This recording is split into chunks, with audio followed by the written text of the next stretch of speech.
Oh, hey, bitch. Oh, excuse you. Baloney wash. I'm annoyed. I'm just here to give my opinion and carry in. Oh, it's Chris Avalon Unfiltered, bitch.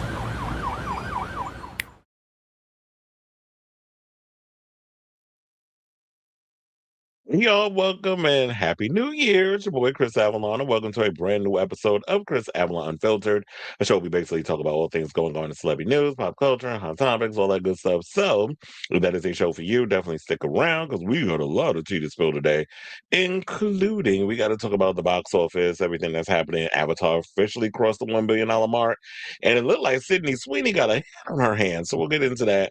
Plus, we got to talk about that Stranger Things finale and how much money it acquired at the box office, because they also released it in theaters. We also got to talk about Netflix and this 17-day window that they're trying to push for movies should they get their hands, well, once the, what is it, I's are dotted and T's is crossed in regards to the contract, when they get it. Also, we got to talk about Simu Liu is endorsing Melissa Barrera to be Wonder Woman. So we'll get into that. We got to talk about the battle of the New Year's Eve shows that were all over the TV and the internet that this past what was it? Wait, what is it today? Oh, the 4th, January 4th. A couple of days ago. So, who won the war? Was it Ryan Seacrest, or as I like to call him, Ryan Gaycrest, or was it Andy Cohen and Anderson Cooper, them being messy? Rather than that, plus Don Lemon is not having a great time because they were talking about them ratings over there was a mess. So we'll get into that and a whole lot more. Plus, there's a story that's coming out that said that CNN is getting tired of Andy Cohen and his drunken his rants or whatever, and they're ready to chop him. So we'll get into that story. Plus, we got to talk about Will Smith and the latest black man. They trying to come at them coming after the black man because that's all y'all look at. Black people and wealth. Y'all don't think about the things that actually people get caught up in. But it may surprise y'all. I may come to Will Smith's defense on this one. So hold on to your wigs when we get into that story. But apparently he's being sued by a violinist for sexual harassment. We'll get into that story. Plus, we got to talk about, speaking of harassment, Stefon Diggs is facing strangulation and assault charges on somebody who was like his private chef or something or another. Plus, we got to talk about Beyonce for once being accused, well, getting their ideas taken from them, whereas vice versa, it used to be that she was the one that was going around taking other people's stuff and passing it off as her own. But she's an innocent on this side because the country people who pay her dust over there and don't see it for black artists coming in and colonizing something they colonized first. Now they want to come over and colonize something that Beyonce was doing during her Super Bowl situation. So we'll get into that. Plus, we got to talk about Jennifer Lopez breaking, doing her residency in Vegas and her clapping back at a lot of the haters who keep telling her to put some damn clothes on. So we'll get into that. Plus, another Finding Prince Charming contestant has passed away. We'll get into the results that came out in regards of what he passed away from. The results have come out, the cause of death. I mean, plus we got to get into this RuPaul's Drag Race recap. Y'all already know when we break it down over here, we're going to do it like we did last year and the year before. I think maybe last year was the first time I officially went in and did it. But yeah, we're definitely gonna break down this whole RuPaul's Drag Race situation, the best looks, the worst looks, and everything else. We even gonna talk about RuPaul's look. So we're gonna get into that and a whole lot more. Plus, we got to talk about this whole thing that everybody's talking about regarding the timing of Cardi B coming on as the season premiere guest judge and the comparisons between her and Nicki Minaj and all the others. Like, yeah, the conversations out there.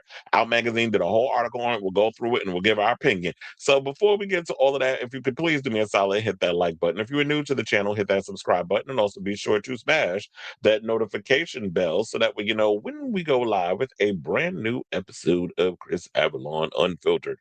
I was over there I forgot to close one of my windows that's actually got the reverb situation going on. So all right, let me close this because I got way too many windows open. I just realized that. Oh, and we got some people in the chat. Um, let me see. 60 plus 7, 67. What, you don't know how to count? Hey, you said, and Jen Men voting for Gavin Newsom just because of his looks. Child, I'm over it. There's a lot of idiots out here. I had to stop myself from reading some of these Venezuela.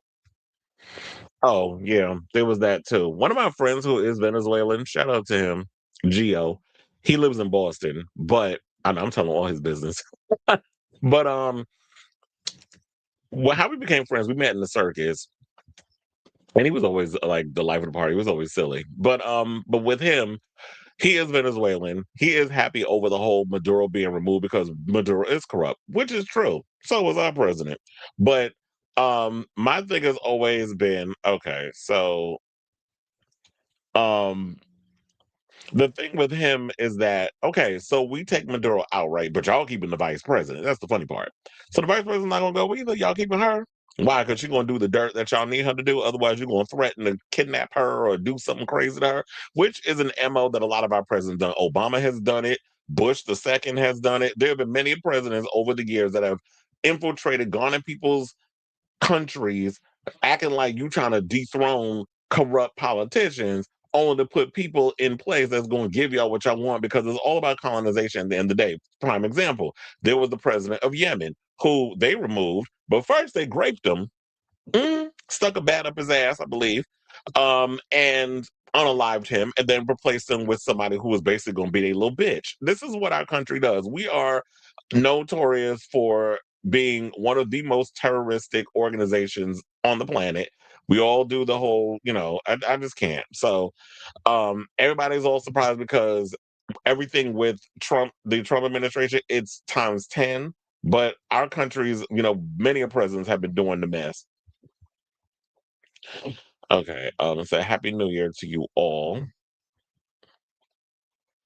Okay, if y'all gonna come on here and start doing this trolling shit or whatever it is y'all doing, I'm about to block y'all asses. So be easy with the mess. This whole 67 number, like what the fuck is that? Okay, anyway. Um, where are we going? So happy New Year, all that good stuff.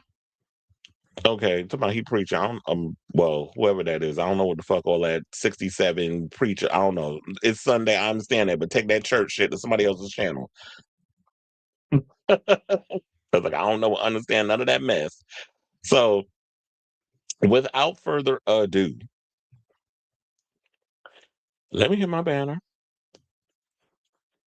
and let's get into topic number one, which is the box office for Avatar 3. So it didn't take long, but apparently, I mean, we all knew it was going to go $1 billion.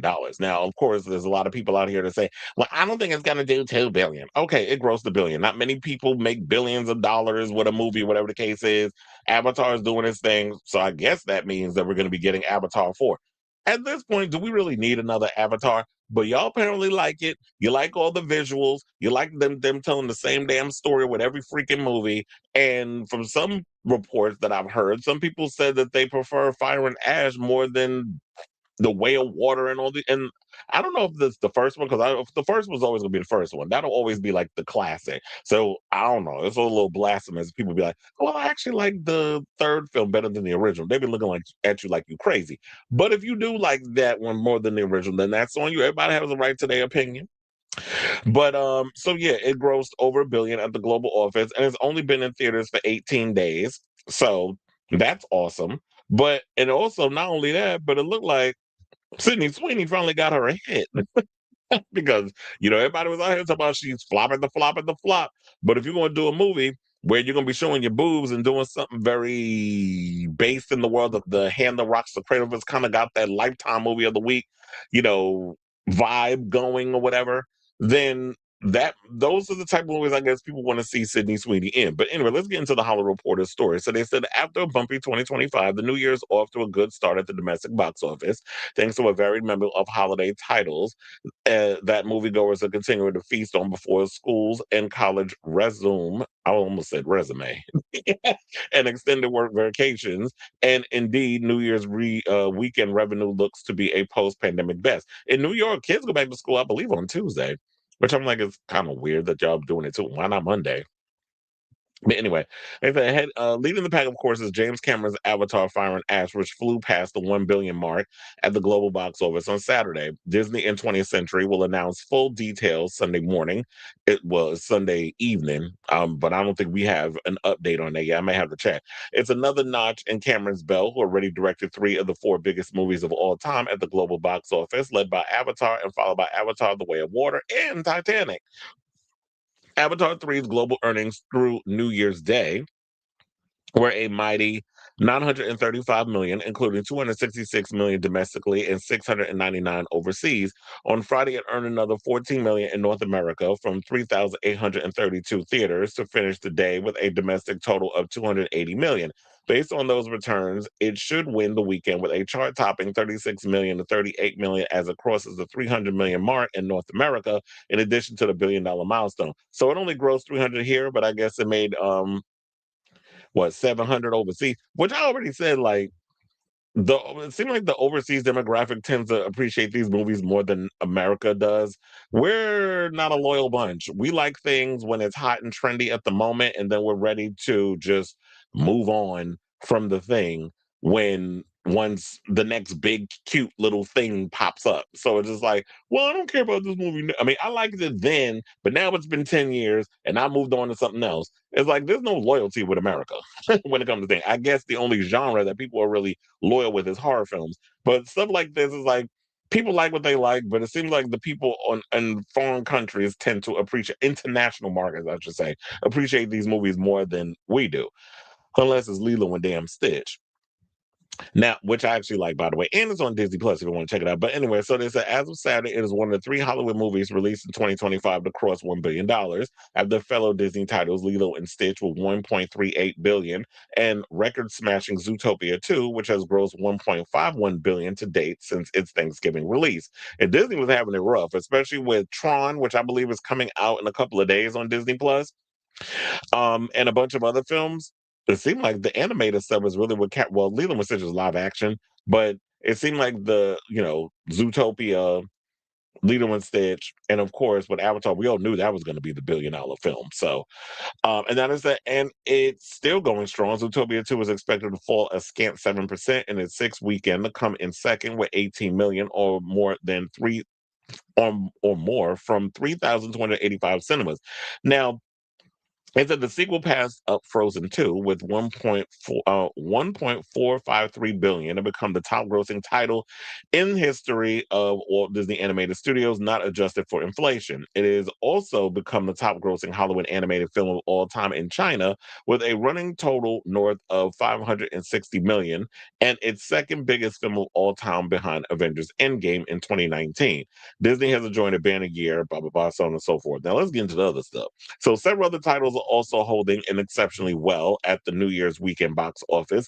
Lionsgate and Paul Feig's well-received sleeper hit The Housemaid could fall just 6% to 14 million for a domestic tally nearing $75 million. The female skewing thriller is a major win for all involved, and particularly Sydney Sweeney.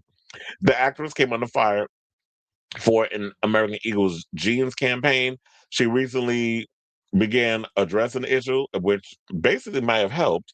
That was like after the disaster of Christie and all the other films that she had made. They were like, "Oh no, you need to get ahead of this. So get out there, apologize, do what you got to do, start licking boots, sis, because we can't afford another bomb in our hands." And it looked like it worked.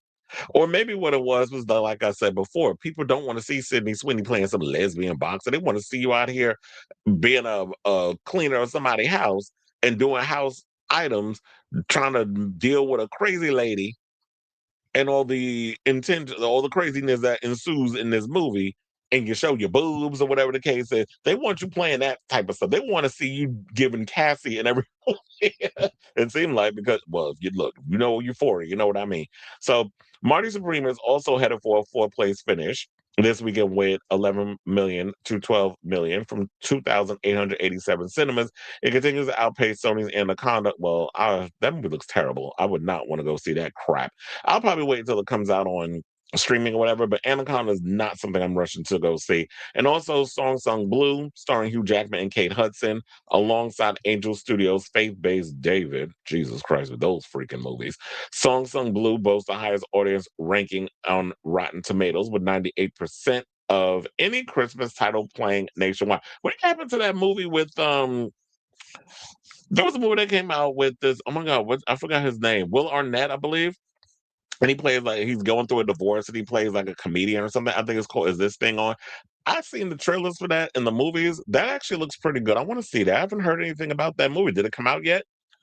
I thought it did, but I haven't heard anything about chart placement or anything. Um, but they said that Anaconda, even though a lot of people hated it, including the critics, will round out the top five, followed by SpongeBob movie, Search for SquarePants, David and Song Sung Blue, and Wicked for Good is in ninth place, even though you could watch that at home at this point. And I heard the reason why that they rushed it to home video is because it didn't do as well at the box office. But also, a lot of people thought the movie wasn't that good. Like, how do you make the second half of a book that pretty much is like what, maybe 30 minutes at best? How do you stretch that out into a full movie? Well, they tried to do it, and a lot of people was like, "This is trash," and I can't believe I wasted time watching this crap. You could have just added that on and made it a 3-hour film and called it a day instead of splitting it before watching. But it seemed like we saw what y'all was doing Universal. Y'all was trying to be greedy, and it backfired. And then there's this other movie that I want to see because January. I already told y'all last year that it is action packed with a lot of horror films. So this past weekend, there's this movie with Daisy Ridley that came out called We Bury the Dead, which I actually want to see. But they said that it may come into 10th place if it can't get much past $2.7 million. So that movie came out, but I didn't go see it. I wanted to go see it, but I was like, it's New Year's, it's around that time. I'm tired. I did not really.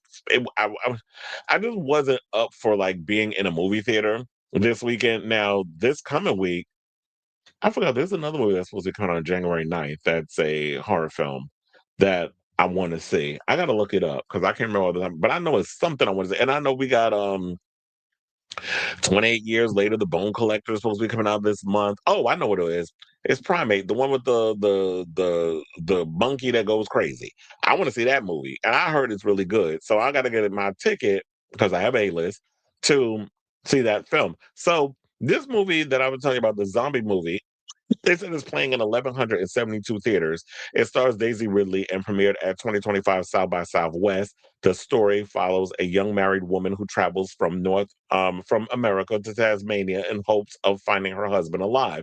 The U.S. military botched a nearby weapons test that obliterated the population of Tasmania, creating either a pile of dead bodies or zombies that gradually become more aggressive. Ava's husband, Mitch, had the misfortune of being on a work retreat there at the same time. So basically, it's her going there trying to look for a husband amidst this thing. So she takes up a job. We're going to do a search and rescue type thing. And then Brendan Thwaites, a bunch of other people are in it. So I definitely want to check it out. I don't see this movie doing really all that well at the box office. But I could definitely say, like, maybe when they'll put it on stream at the end of the month, because January is a long month. So more than likely, we'll be getting We Bury the Dead in February at home.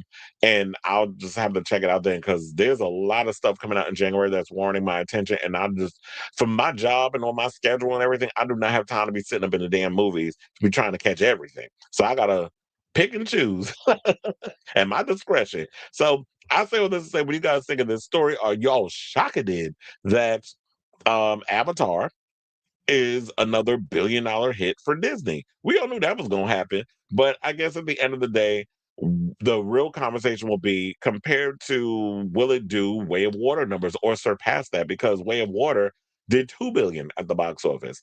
I don't know if it'll reach that, but only time will tell once we get to, once we see that light at the end of the tunnel. So in the meantime, I definitely want to hear from y'all. Let me know what your thoughts are on this story in the comments down below. Y'all know this whole time I realized I didn't hit my banner. That was the banner.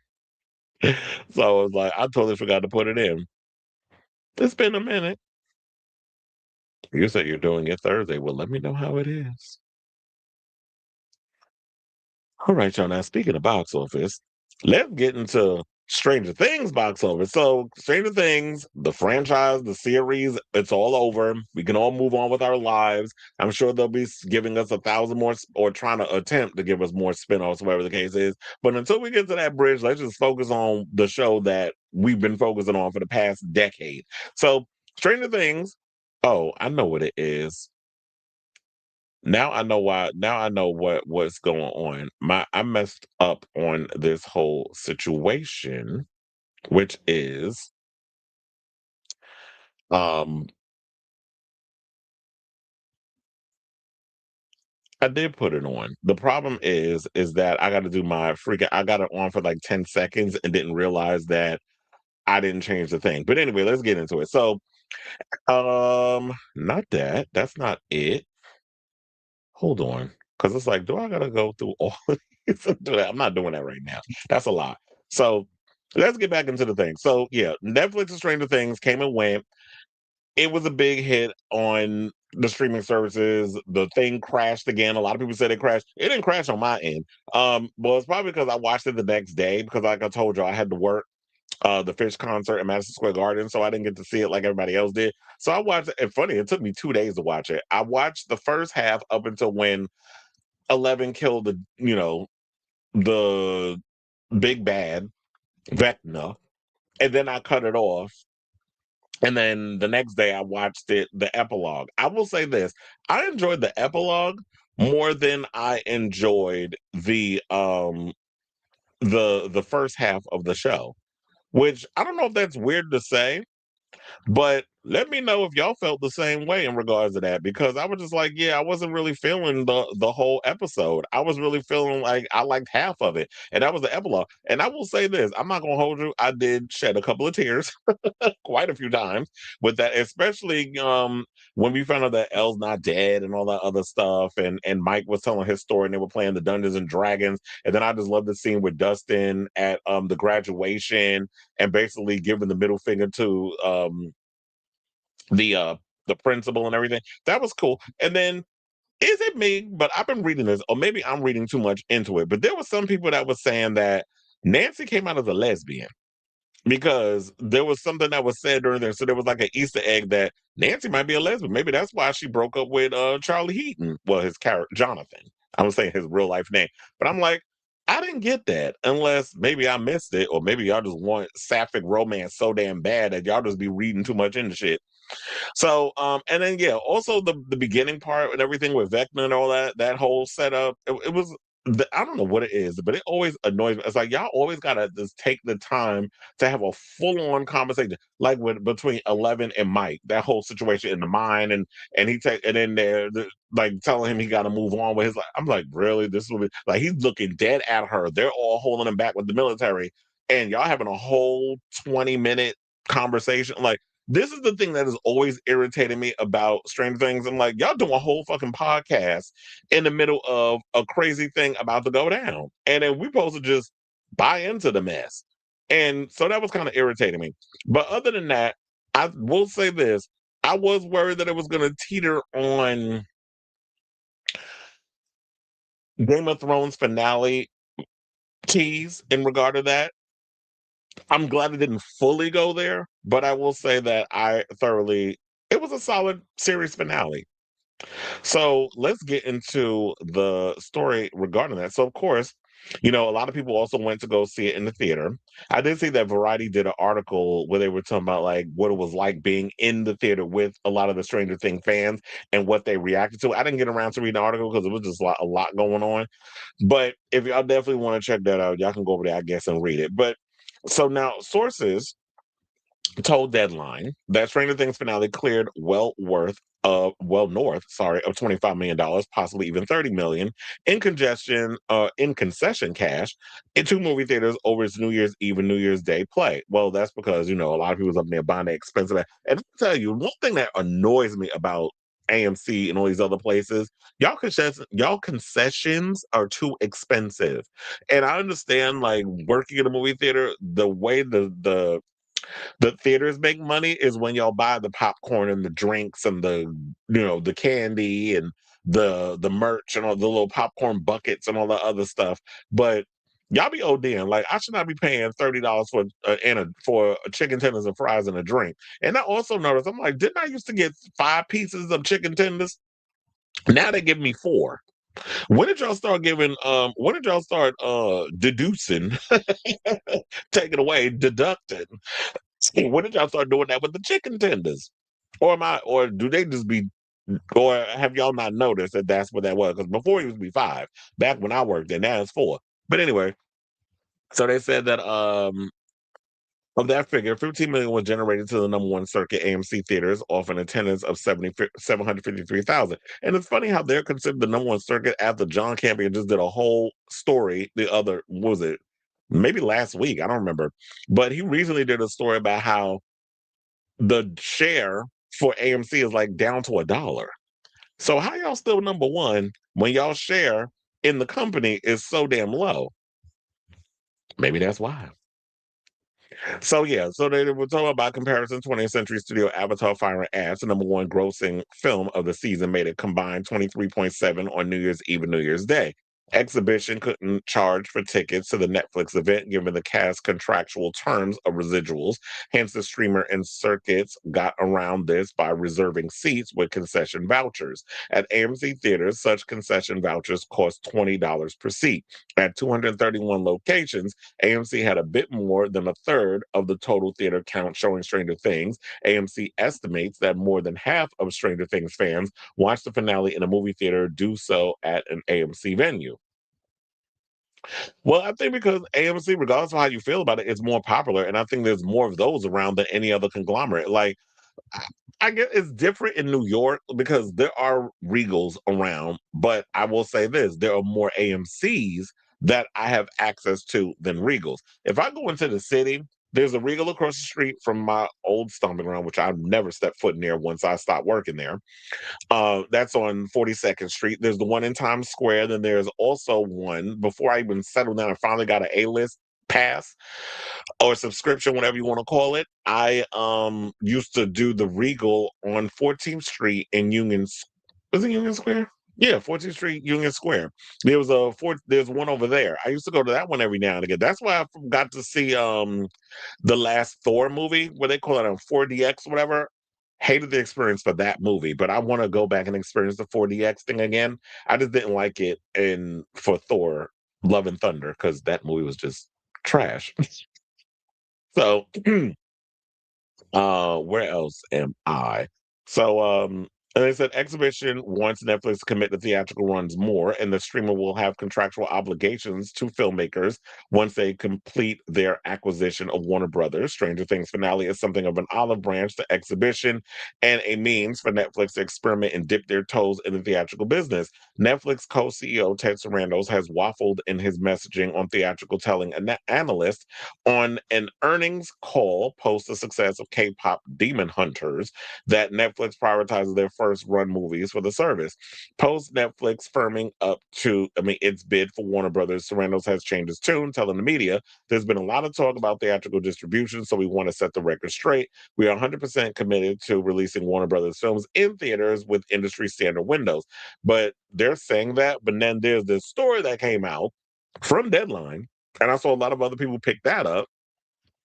Netflix is trying to push for a 17-day window, which would steamroll the theatrical business because the movies go in theaters for the most part, it's 45 days.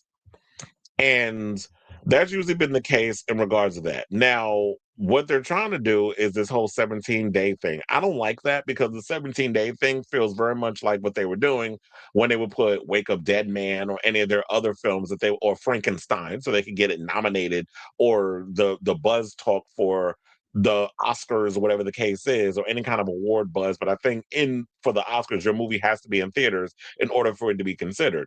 So what I don't understand is why would y'all go and try to do a 17-day? Because it feels like that's what y'all was doing with the other movies. I don't like the whole 2-week window thing. Leave it. I mean, we're already used to the whole 45-day thing at this point. I don't even like the idea of the 45-day. I kind of wish you would just push it to like 2 months or maybe 3 months. Like go back to 90 days. And then after that, you put the movie on streaming or whatever the case is. But then again, the way people's attention span is these days, and y'all gotten us used to this post COVID, I just think that people expect that these films come out in like a month and a half, so they just wait it out because a lot of people don't like the movie going experience. A lot of movies going experiences get ruined because people want to be in there, want to be on their phone, they want to be talking, they want to be doing all kinds of stuff. Luckily, as I've been saying before, knock on wood, that I've been going to see movies and people have been relatively respectful. But it could be because I'm going early in the damn morning. But everybody else is like, they go through that whole struggle, but they talk about they have a bad movie going experience. That hasn't really been my experience, but I do feel like now it's becoming a point because I think it was Leonardo DiCaprio that recently said that now people are going to be going to the movies are going to be treated like an old jazz club or something or another, where people aren't going to value movie theaters the way that we value them growing up, and that was because we didn't have social media back then, so we didn't have a lot of options. In order for us to go see certain things, we had to go to the movies. If you wanted to go see a certain film, we didn't have Netflix and all these other things. We had to go to the video store and pick up a film, Blockbuster or your local mom and pop, which I miss those. The mom and pop shops had the better choices of movies than the blockbusters. It's just that I didn't realize that until I got older and when I became more of a cinephile and I became more appreciative of movies, that you didn't I didn't realize how valuable a lot of like the mom and pop video stores were. And when I lived in Brooklyn, we had a lot of really cool mom and pop video stores and stuff. And that was way before we even I think Blockbuster even existed. So we would go up in there, excuse me, and then I would just look at the covers and I would see like how cool these certain movies look. I didn't know what the movie was about, especially if they were scary. I was like, I just bought the cover alone. I'd be like, oh, this looks good. I want to see it. I already told y'all my Chud story, where it was like, I saw the cover and I liked it, and I got my mother to get to rent it, and then literally I didn't even get past the opening sequence when that lady got sucked into the sewer. She was like, "This movie is scary. Turn it off. You too young to be watching that." So I was like a big horror movie kid, even when I was, like little and not even able to understand what all that was. So yeah, I don't like the whole 17-day window. And funny enough, I was gonna make this as my next topic, but since they brought it up in the comment, let's talk about her. So yeah, so we got to talk about this whole Netflix situation in regards to the window and all the other mess. So they also said to finish up the whole Stranger Things, they said that it began its play in theaters at 5 p.m. Eastern Standard Time on New Year's Eve and continued throughout yesterday. Well, I guess back when I did the article was like a couple of days ago. Now Netflix doesn't report box office grosses, well they need to, or for that matter, theater chains concession revenue. Below is AMC CEO Adam Aron's quote. And so they brought up a whole situation. Said a few months ago, we announced that in September 2025, a high level dialogue between AMC and Netflix led to both companies pledging to explore ways to visibly begin working together. This led quickly to AMC showing in many of its theaters a Halloween bring back of Netflix immensely popular K-pop Demon Hunters. It was quite the success. AMC was responsible for more than 35% of the all the attendance for K-pop Demon Hunters that holiday weekend. So the two companies immediately turned their focus to what could come next in their mutual cooperation. Well, here's the thing. Didn't we hear something or other that they didn't believe in K-pop Demon Hunters and a lot of the other K-pop based stuff? So they just threw it on social, like on the streaming service, and then they saw like how popular and how successful it is. Here's the thing, y'all need to learn, particularly in the United States of America, K-pop is huge, not just with the programming, the movies, the shows, all of the stuff, the music. Like I told you, when I'm not doing the MSG and all this other stuff, I work at City Field also, and when we have a lot of concerts, particularly the last 2 years that I've been there, the last season was more. There's been a lot of with Tomorrow X Together. Then they had Blackpink did 3 nights or 2 nights. I can't remember, but they did a couple of nights. Sold out all their shows. A lot of these K-pop kids come over here and perform. They're huge. So and a lot of the kids spend more. They don't even really eat or whatever. They'll spend a lot of their money on the merch. So what I don't understand is the fact that y'all not realizing how massive this situation is because these people are in their little whatever, in their little buildings or whatever, and they're looking at numbers and all that other stuff and algorithms and thinking that's going to be what's going to. It's like no, pay attention. Look at the people. It's like even when I worked at AMC, I would see like they would act like that like when Simu Liu all of a sudden had this epiphany talking about, well, the Asian people aren't getting big representation, blah, blah, blah, blah. And I'm like, well, welcome to the club, sir. Black people been saying that shit for years. Now it's because it's happening to y'all. You give a damn. But in addition, why I'm bringing that up is because it's like whenever there will be an Asian foreign film that would come out and they would show it at AMC, the numbers will go through the roof. The amount of people that will come and try to buy tickets and how those theaters will pack every time. Those and the Indian movies, a lot of the Bollywood films, they would blow up too in the theaters. So I never understood like why American conglomerates, a lot of these people, you see how much money these movies bring in, yet y'all still act like these movies don't do gangbusters. So it's just, can y'all get out of your biases and your racism and all that other stuff and look at it? Y'all talk about you like money so damn much. So why don't you look at it that way? And Netflix really needs to think about what they need to do regarding how do we make something like the future, which is a Netflix owning a Warner Brothers, which a lot of people are afraid of. How does that work in today's climate? And people who want to go see these, like, how do you get butts in theaters? And to me, when you look at K-pop Demon Hunters, yes, about a bunch of girls slaying demons or whatever, but they got some good music. And the sing along and everything that was going on with that, that's how you get butts to see. So it has to be sort of like, it can't be intentional. It has to feel like it's organic. So you can't force it either. So I know it's a slippery slope. But you also have to figure out in a way of like, it's got to be event. It's got to be an event type situation to get butts and seats. This whole thing with Adam Aaron, I ain't going to sit up and read all that because I'm going to be bored to death. And I don't want to bore y'all with that. But I'm sure if you go to Deadline, whatever, you care enough to want to read his whole thing about his deal and talking with Netflix and all that stuff, you could do that. But in regards to this whole Warner Brothers Discovery Netflix merger with the 82.7 billion and the fact that Paramount is still trying to get their hands on it when y'all need I can't. I'm just tired of talking about that mess.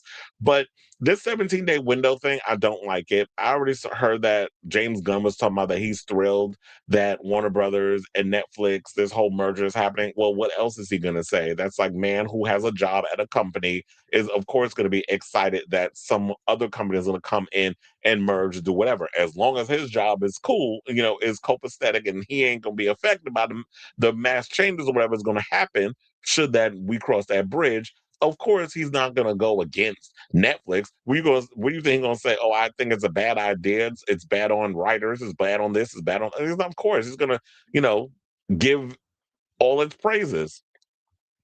So, um, Warner Brothers has been doing. Look, it had a great 2025. Here's to a great, equally as great. Hopefully, fingers crossed. 2026. I don't like this whole 17-day window. I'm hoping that that's not true. Even though a major trade like Deadline is reporting this, stick to the 30 to 45-day theatrical window. You already know that I'm already feeling a way about that. But people are used to it. Leave it. I mean, you probably could get more people used to it by stretching it out a little bit longer. But then I was reading this article that says like um, a lot of times the movies make most of its money in the first 2 weeks. So the first week is always about the FOMO, like the part where you want to be able to see the thing before people go and spoil it. The second week is always the FOMO crew, where it's like, well, it's the FOMO crew, the people who feel like they're missing out on a moment, and then you got those who try to get a ticket the first week because of it's overcrowded, busy, or maybe you're busy with your life. You wait the second week when a lot of the crowd dies down a bit. So they got to figure out how to evolve. But I don't like the fact of when Netflix uses the word evolve because y'all version of evolve ain't necessarily a good thing. So that's the story right now that we have on the Netflix 17-day window thing. And then we also, Stranger Things. Uh Congratulations to y'all in regards of how much money y'all did at the box office. It's got its hardcore fans. A lot of people love the show. It's a global phenomenon. It'll be interesting to see how they can still continue to expand beyond this series.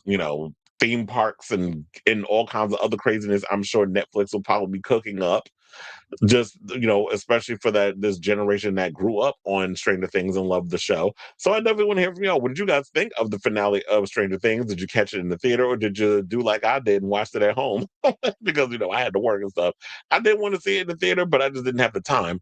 But I watched it at home, and for the most part, I enjoyed a lot of what it was. And as I said before, Honestly, for me, I enjoyed the epilogue, the 40-minute epilogue, more so than I enjoyed that "Let's take it down, Vecna," because I think probably because I was overly underwhelmed, not overwhelmed, underwhelmed by season 5 and leading up to all of this. It just felt like it just didn't give me what I needed. But that epilogue, how they wrapped everything up, that I felt satisfied with that. So let me know what you guys think of this story in the comments down below. All right, let's see what the people are saying.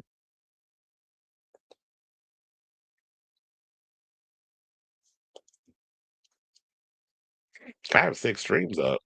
Well, I don't know. My YouTube channel started acting a fool. Well, when I was one of the things I need to do is I need to talk to StreamYard.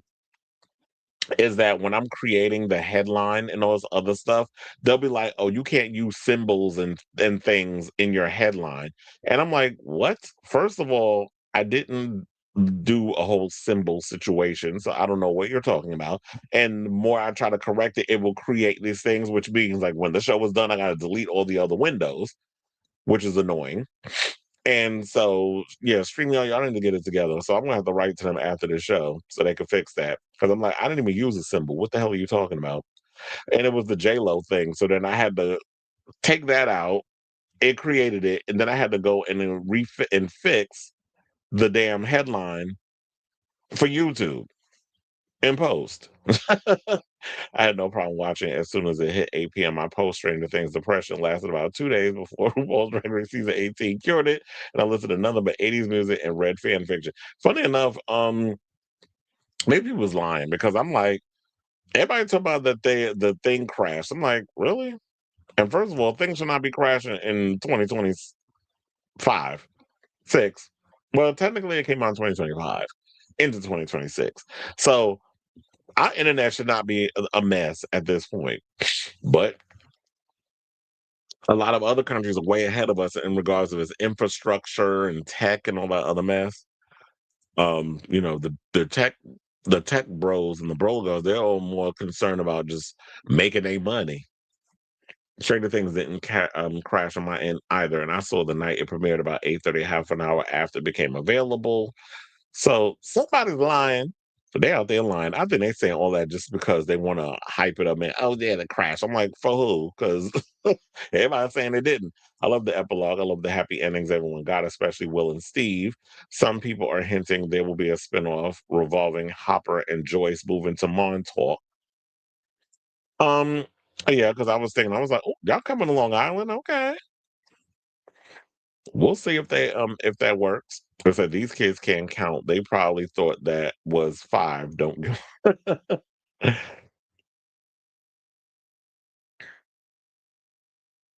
Oh, please. Well, we already know that they have a agenda. And then they put out that piece on their page in regards of we serve them. I'm like, no, you don't. You serve that orange fat fuck in the White House who ain't seen his dick since Barron was born. And you said one of the things keeping me away from returning to theater since the 2020 lockdown is hearing the cost of. Well, sometimes I sneak food in. Well, not sometimes, all the time. I sneak stuff in. Every now and again, I'll be like, I'll buy a drink or whatever. But yeah, I don't really eat the concessions and stuff like that. But and I had another friend or whatever. It was like, yeah, I just don't. They don't like going to the movies because of a lot of the guests are turn off. Like a lot of y'all act like y'all ain't got no damn home training. So people rather just sit at home and just wait for it to come out in order. But for me, I don't know. I like movies too much, and then there's certain films where I just feel like I can't just wait weeks until it comes out in order to see it. Like when Scream 7 comes out in less than a month. Um, well, basically it is a month because it's like what the wait, what day does it come out? Is it the end of February? I can't remember. Well, look, it comes out next month, and I have to see that opening weekend because a lot of y'all got big damn mouths. So I don't want to have the film ruined.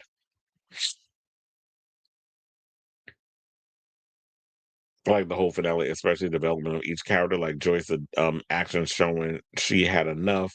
You fuck with the wrong family showing that on all their yeah. and chopped his head off. I said, "Girl, that's a lot of chopping." Trying to get that whole head off his shoulders. And he said there was a lot of female power too with that. I wonder what kind of conversations, if any, did Natalia Dyer have, not to use the government, Natalia Dyer have with Linda Hamilton about playing a badass female. Was it me, or did y'all feel like Linda Hamilton's character was wasted? I don't even remember her. Funny enough, Matthew Modine, because that's the character she took over from, he's always at the Nick games.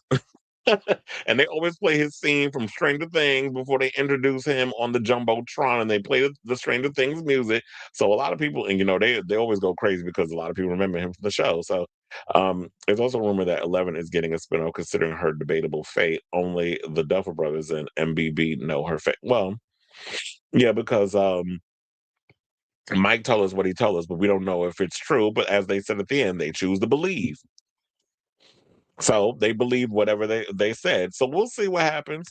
And if people care enough to want to watch an 11 spinoff, because to be honest, I really felt like y'all created this character of 11, but y'all just didn't utilize her the way that y'all need to utilize her. Like, this girl's got powers.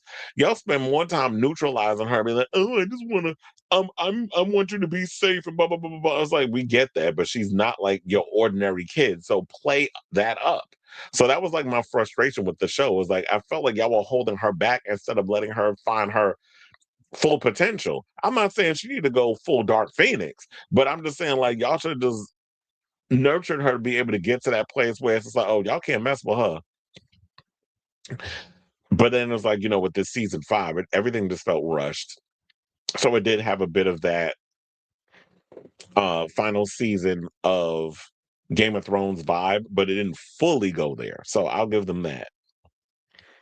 I don't dislike it as much as I dislike that final season. All right, y'all. So now let's get into our next topic since we already got through. We did I combined the other two. So that was like what, three?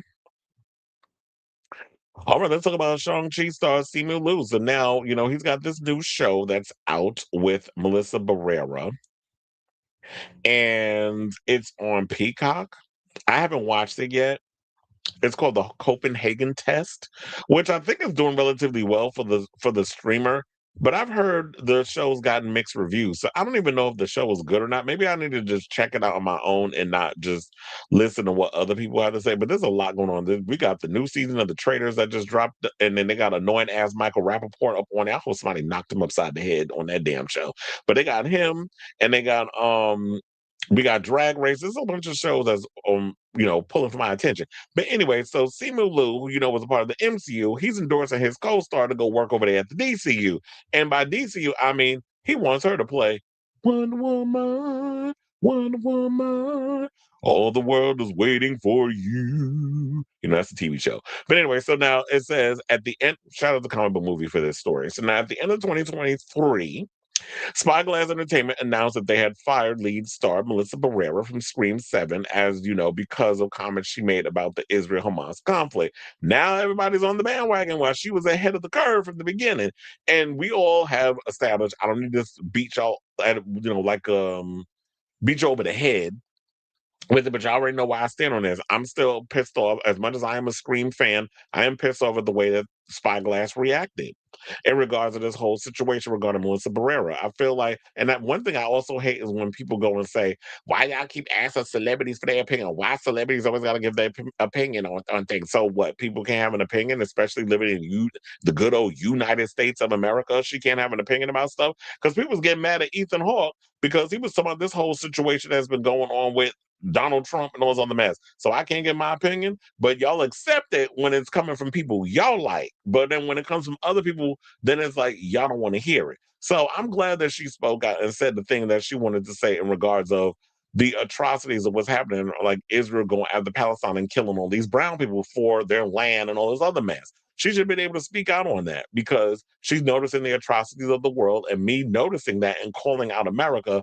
that should not be a detriment to me losing my job because I'm saying something that you as a company doesn't like me saying. When I'm not, I mean, technically she is working for the company, but so y'all stand for Zionism? So the knee jerk reaction was kind of uncalled for. And I know a lot of people are pissed off about it. We still see the discourses on social media where people are looking forward to spoil anything regarding Scream just for the, as a way that they feel like this is going to help their girl, Melissa Barrera. But like I said, instead of y'all sitting up in here worrying about trying to ruin Scream because that franchise ain't going to go no damn where.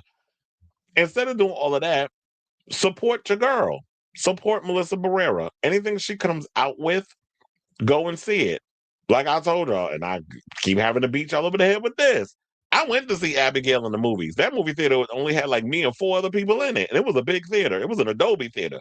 And it wasn't a lot of us in there, but I went opening night. Opening morning, because I told you I only see movies in the morning. I don't really do night movies. The last time I did a night movie was Kill Bill, A Whole Bloody Affair.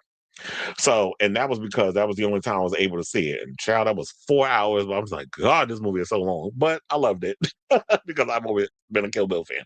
But anyway, that's neither here nor there. But I went to go support Abigail in theaters. Y'all weren't there. So look, Copenhagen Test is out. It's a show. It's getting mixed reviews. Support it if you have Peacock. But in addition to that, Simu is saying that he would love to see uh, Melissa come in as Diana Prince, aka Wonder Woman. So now, to finish the rest of the story, it said, given the support Barrera received from fans and her fellow actors, her career hasn't suffered too much of a setback since being dropped from Screen 7. In fact, she remains a fan favorite choice for the role of Wonder Woman in the DCU. The hero is expected to debut, allegedly, in James Gunn's upcoming Superman sequel, Man of Tomorrow.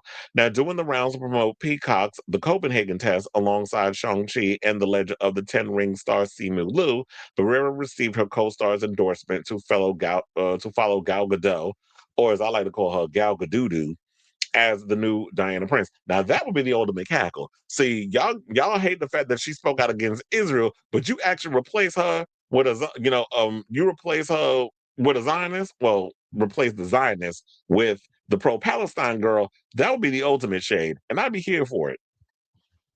So he said this. He said, James Gunn, anybody else out there, I think she really pushes herself. This is what Lou started by saying, adding, there were a couple of moments during stunt training where I was like, that's Wonder Woman-esque. I don't know who's watching or listening to this interview, but I just think she's a total badass. Well, if you actually saw her in Abigail when there was like a bit of a couple of action sequences in there involving her, she's definitely got what it takes to give the physicality of it all. Now, Lou's comments have quickly spread on social media, and there does appear to be a fair bit of excitement among DC fans surrounding the possibility of Barrera playing the Amazon. Gunn, as y'all know, is no stranger to controversy after resurfaced tweets from several years earlier led to Disney firing him from Guardians of the Galaxy Volume 3, and then he was eventually rehired after the backlash ensued from the fandom. So, and there was some old tweets that he had put out there and people were dragging him over it, and I'm just like, okay, those tweets came out like 20 some odd years ago. Why are we holding people accountable for things that they said long before we knew who the hell they were? And because they're in the most popular thing now you want to hold them accountable. If they had said something like recently and you know better, then we drag them. We don't pick up an old tweet somebody said in 1990. Well, Twitter didn't exist in 98. If we're not gonna pick somebody up, something they said in like 2010 and then post it on social media, or it'd be like, oh, well, we're gonna drag them for it. If they said it yesterday, then I understand. So I don't like that whole idea of people wanting to hold people, like come at people for something they had said 2 decades ago on MySpace. I'm like, go touch grass. So now, y'all know last April, Barrera herself weighed in on the One Woman fan cast and said, a friend that told me that he's on Twitter. I haven't been on Twitter in a really long time, but he told me a year ago or something like that. I was like, oh, interesting. I think it's nice because of what the character represents. I think whoever gets the role, I just hope that they can embody the essence of the character because I think that those movies, whether they're Marvel or DC, their reach is big. This is what she continued by saying. Those artists who get those roles will inevitably get a built-in fan base and have the eyes and ears of so many people. I think that it would be nice if they did something actually positive with the influence that they have to at least be a good example of the kind of human being that you want to be in the world instead of just using it for self-serving purposes. So I actually think she might be a good look. If she can handle the stunts and all this stuff, I'd like to see her in the part if she could pull it off. But according to My Time to Shine H, another one that's up there with Daniel RPK and all these other ones that come out with scoops, DC Studios is looking at every young hot as an upcoming actress for the new female lead in Man of Tomorrow, which some are perceiving to be Wonder Woman. However, the studio has some specific requirements in that they need to be tall in her 20s, excuse me, and be able to, they said, and have fighting skills, but you can train people. I don't understand to say and have fighting skills. So would you gonna hire somebody from the WWE or whatever? Like that makes no sense because did Gal Gadot have, or sorry, Gal Gadot, did she have fighting skill? I mean, besides being in the, the Israeli army, did she have actual fighting skills or whatever? She had to go and train for all that. She had to put on muscle, as much muscle as she could, with them bony ass arms. But and she had to do as much of the stunts that was required. So I don't even think that excuse me, you have to have fighting skills. You can train for months to get all of that. They said the height requirement is interesting because here's the thing. How many women out there who are good actresses that you could think of off the top of your head that are statuesque? I mean, Charlize Theron immediately comes to mind, but she's too old at this point. The woman is in her 50s. So I can't see them wanting to put Charlize Theron as Wonder Woman. If you're going to go 20s, I don't think there's a lot of girls that could pull that off. Now, everybody look tall on screen anyway. So you can fake making somebody look Amazonian and like tall and statuesque, that sort of thing. I don't feel like tallness has to be a requirement because we don't know what these people look like unless you stand next to them in real life. So, but I do like the idea that they want a younger Wonder Woman because, we do have a lot of older actors that are appearing in the DCU, particularly, we're talking about Green Lantern, Hal Jordan, Guy Gardner. They're pretty much older. Also, we got to look at Bruce Wayne in The Brave and the Bold. I think they're going for more older Bruce Wayne. And Damian Wayne, they might age him up a little bit. I don't know if they're going to go exact age in the comic. And also, so yeah, they're saying he might be in his 40s, whatever the case is. So, and David Cornsweet is early 30s, like 32. So, if they want to go for a younger one who's like in mid to late 20s, early 30s, I'm here for it because you want to be able to have an actress who can play that role for a long period of time. I just hope whoever they choose is a good, they're a good actress and they're able to pull it off. My choice still is Adria Arjona, but if they want to go with Melissa Barrera, who's on the right, I definitely would not be mad at that either. So I say all this to say, what do you guys think of this story? Are you here for? Have you seen the Copenhagen test? And do you think that Melissa Barrera would be a good choice to play Wonder Woman? Well, at the end of the day, it all boils down to what James Gunn is looking for in his DCU. And if you do your audition, which now all they do is self-tape. They don't even do like the whole old school way of bringing people into rooms and reading in front of a bunch of casting folks, which I kind of think that I miss that old way of doing stuff because the self-tape you don't open yourself up for critiques because it's like you're self-taping. So how do I know what these people are looking for except for what's on the sides or whatever the case is? So um like I said, it all boils down to what the DCU and James Gunn is looking for in their one-on-one, what type of story they're trying to tell, what's the tone, all that other stuff. And if she's able to pull that off, then I wouldn't mind seeing her. I like Melissa Barrera as an actress and some of the stuff I've seen her in, and it's mostly been horror-based stuff. So let me know what you guys think of this story in the comments down below.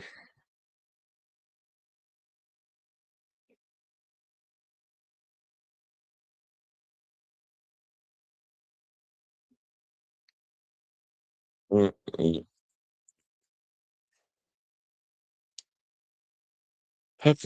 Um, well, look, I'm glad that we're getting a lot of Madonna stuff. I'm just hoping that we get some new music soon. She said the turn reveal. And you said the Warner Music Group. Is a Madonna songwriter podcast?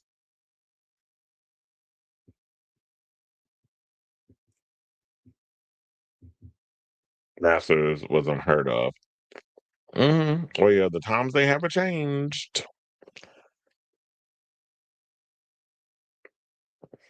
And maybe she'd rather just get paid well.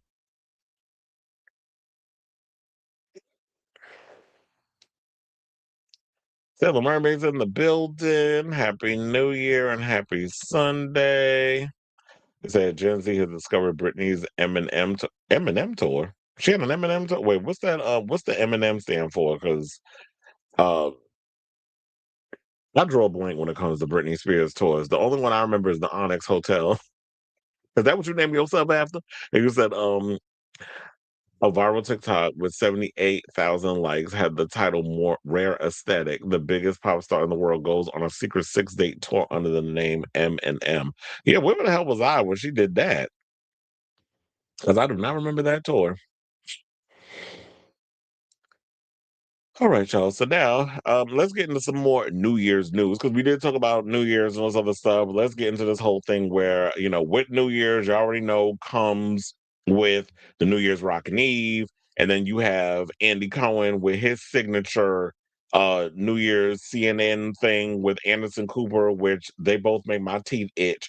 And there was one video I saw of Andy walking down the street in some sandals. I don't know where he was because I'm like, it was not warm enough for you to not be wearing no jacket. But anyway, he looked disheveled. I saw a lot of people was reading him over saying he had some work done on his face. I don't know. I didn't look. I think he might be on the Ozempic. And by Ozempic, that Venezuelan white powder. If you know what I'm saying, I think you do. But he been on that for years, allegedly. But some people say like he lost a lot of weight or whatever the case is. He may have had some work done. And I know he's a man of a certain age. He's trying to keep that body right and tight, especially when you're trying to compete and get you some young trade out here in these streets. And there was people also that was I saw that was making comments about Ryan Seacrest's appearance too. Talking about he looking a little skinny. It seems like this is this ongoing thing. The more money you get in your account, it's like the more weight people feel like they gotta lose. That ain't gonna be me. Like I would want to maintain my figure of like I like my having a big upper body with like chest and arms and all other stuff. I'm not trying to be bone thin.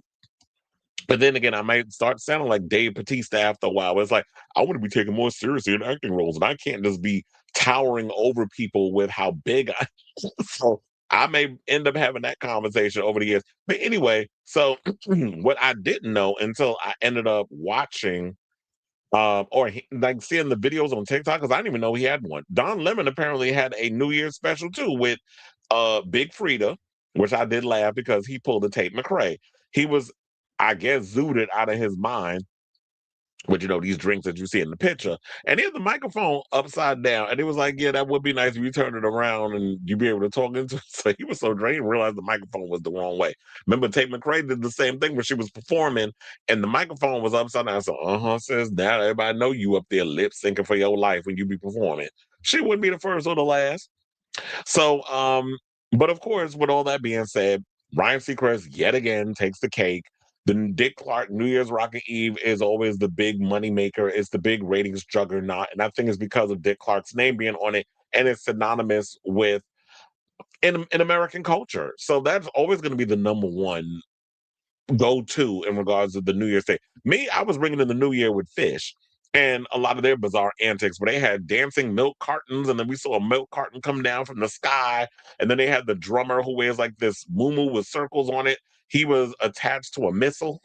It was a lot of craziness going on, and I wasn't the one on the drugs. It was a lot of people in there who were, and I'm like, what in the psychedelics is going on with this? But no, nevertheless, the shout out to all the Fish fans. They're a cool bunch, but that's where I spent my New Year's. So I wasn't sitting there watching Andy Cohen and all of them and performative ass slurred English behavior on the TV. But with this, I'm gonna let y'all know what the ratings were. So it said with the Ryan Seacrest Dick Clark New Year's Rockin' Eve, it garnered 18.8 million viewers during its key 11:30 p.m. to 12:30 a.m. time slot. Because the number's gonna go up when it's around the time you got to do the countdown. Although I remember because I had to take multiple breaks during the Fish concert. I was literally work. That was an 8 hour shift for me. Whenever I would go back in the break room, whenever the TV was on, I was like, the Rand Seacrest New Year's thing started early. I think it started around 8 o'clock. So that was like a good 4 or 5 hours that show was on. I didn't know they was gonna go that long. But then they said that it's up from last year, 17.9 million viewers. Things aren't looking good for Don Lemon. So now Don Lemon, as you know, well, now you know. Shout out to Rob Shooter for this story, by the way, because he's the one that broke this. They said Don Lemon went into New Year's Eve believing this would be his comeback moment, a chance to prove he could take on the big boys without a network behind him. Instead, insiders say the night ended with quiet disappointment. Broadcast live from New Orleans, Lemon's independent YouTube live stream drew roughly 320,000 viewers. While respectable for the first year digital effort, it fell far short of what Lemon privately expected after years at the center of cable news' biggest night. Saying, quote, Don really thought this was his moment. This is what a source close to the host tells Rob. He believed he was going head to head with the majors, and that didn't happen. One, I don't know how you would be that delusional to think that you can go head to head with the majors when, in fact, sir, you're on YouTube. YouTube is way different than cable. Cable still has its thing where they can still garner enough people and bring them in and all that other stuff. But for the most part, um, this is your first year of doing your own thing. And the hardcore Don Lemon fans or whatever the case is, they'll come in and they'll check it out and see what it is. I mean, it's the first year. So you have to give yourself the opportunity to grow your thing now that you're no longer, because I remember at one, I guess he would get so zooted over there at CNN, they pretty much like did a whole no alcohol thing for him. So why is it okay that y'all do it to him, but not Andy Cohen? And we're gonna get into the story where all of a sudden now, allegedly, CNN is sick and tired of uh Andy Cohen speaking slurred English, and then you got corny ass Anderson Cooper, that enabler, said, "Oh my, say that, like, saying something controversial." I'm like, this is what y'all call controversial? Y'all are being more annoying. And that's what annoys me is like a lot of these old school, centrist, corporate people are jumping on this thing where they try to make it seem like, oh, they're being so edgy. Oh, they're being so. I'm like, there's nothing edgy about what y'all say. Y'all really think, like, who is this edgy for old people? Because those of us who are in the era of social media and internet, y'all not being edgy enough. Yeah, you looking messy and embarrassing, but I'm not really getting like y'all thinking like this is edgy for what? Cable news networks? Okay. Well, if y'all think that's edgy, then I guess y'all still in the era where y'all think Leave It to Damn Beaver is edgy.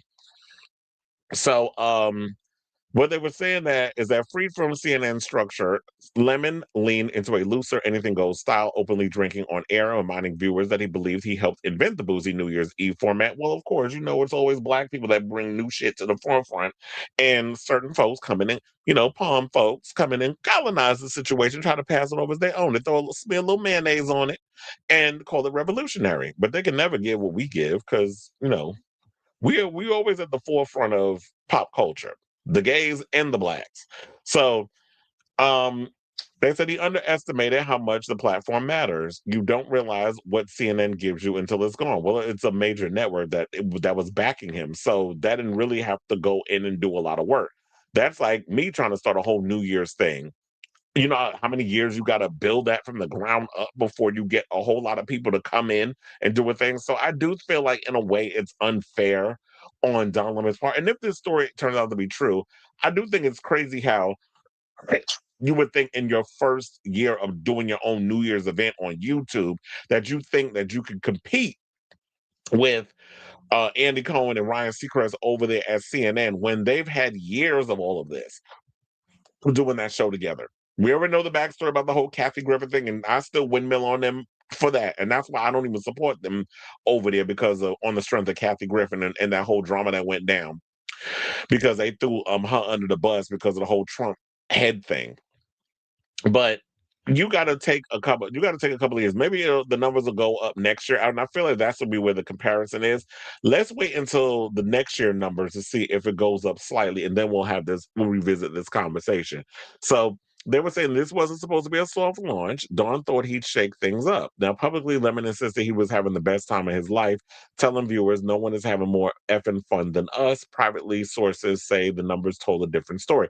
Well, sir, if you keep having to say, nobody's having more effing fun than us, we having a good old, like, if you have to continuously push that, then there's a deep rooted sense of insecurity there. And nobody's going to believe you. Now they're looking at, okay, you doing too much. Because that's the same thing I would say about Discord Adams fishing for a damn compliment, desperately. I'm sorry, fishing for a compliment from Cardi B, and I'll bring that up later on. We get into the drag race stuff. On did you like my outfit? Would you wear my outfit? Like when you was doing, I was like, okay, girl, you doing too much. And I'll get into my overall thoughts of her look when we get around to it. So yeah, so they said that New Year's wasn't a victory lap, it was a reality check. So if this turns out to be true, he got his reality check. But like I said, let's just wait until his second annual New Year's in New Orleans special and how that goes. I didn't get to see it, like I said, because I was working. Fish. So I didn't get to see it. So I don't know how it was. The Fish concert and everything was more, it was more lit. And so was my check when it comes in this week.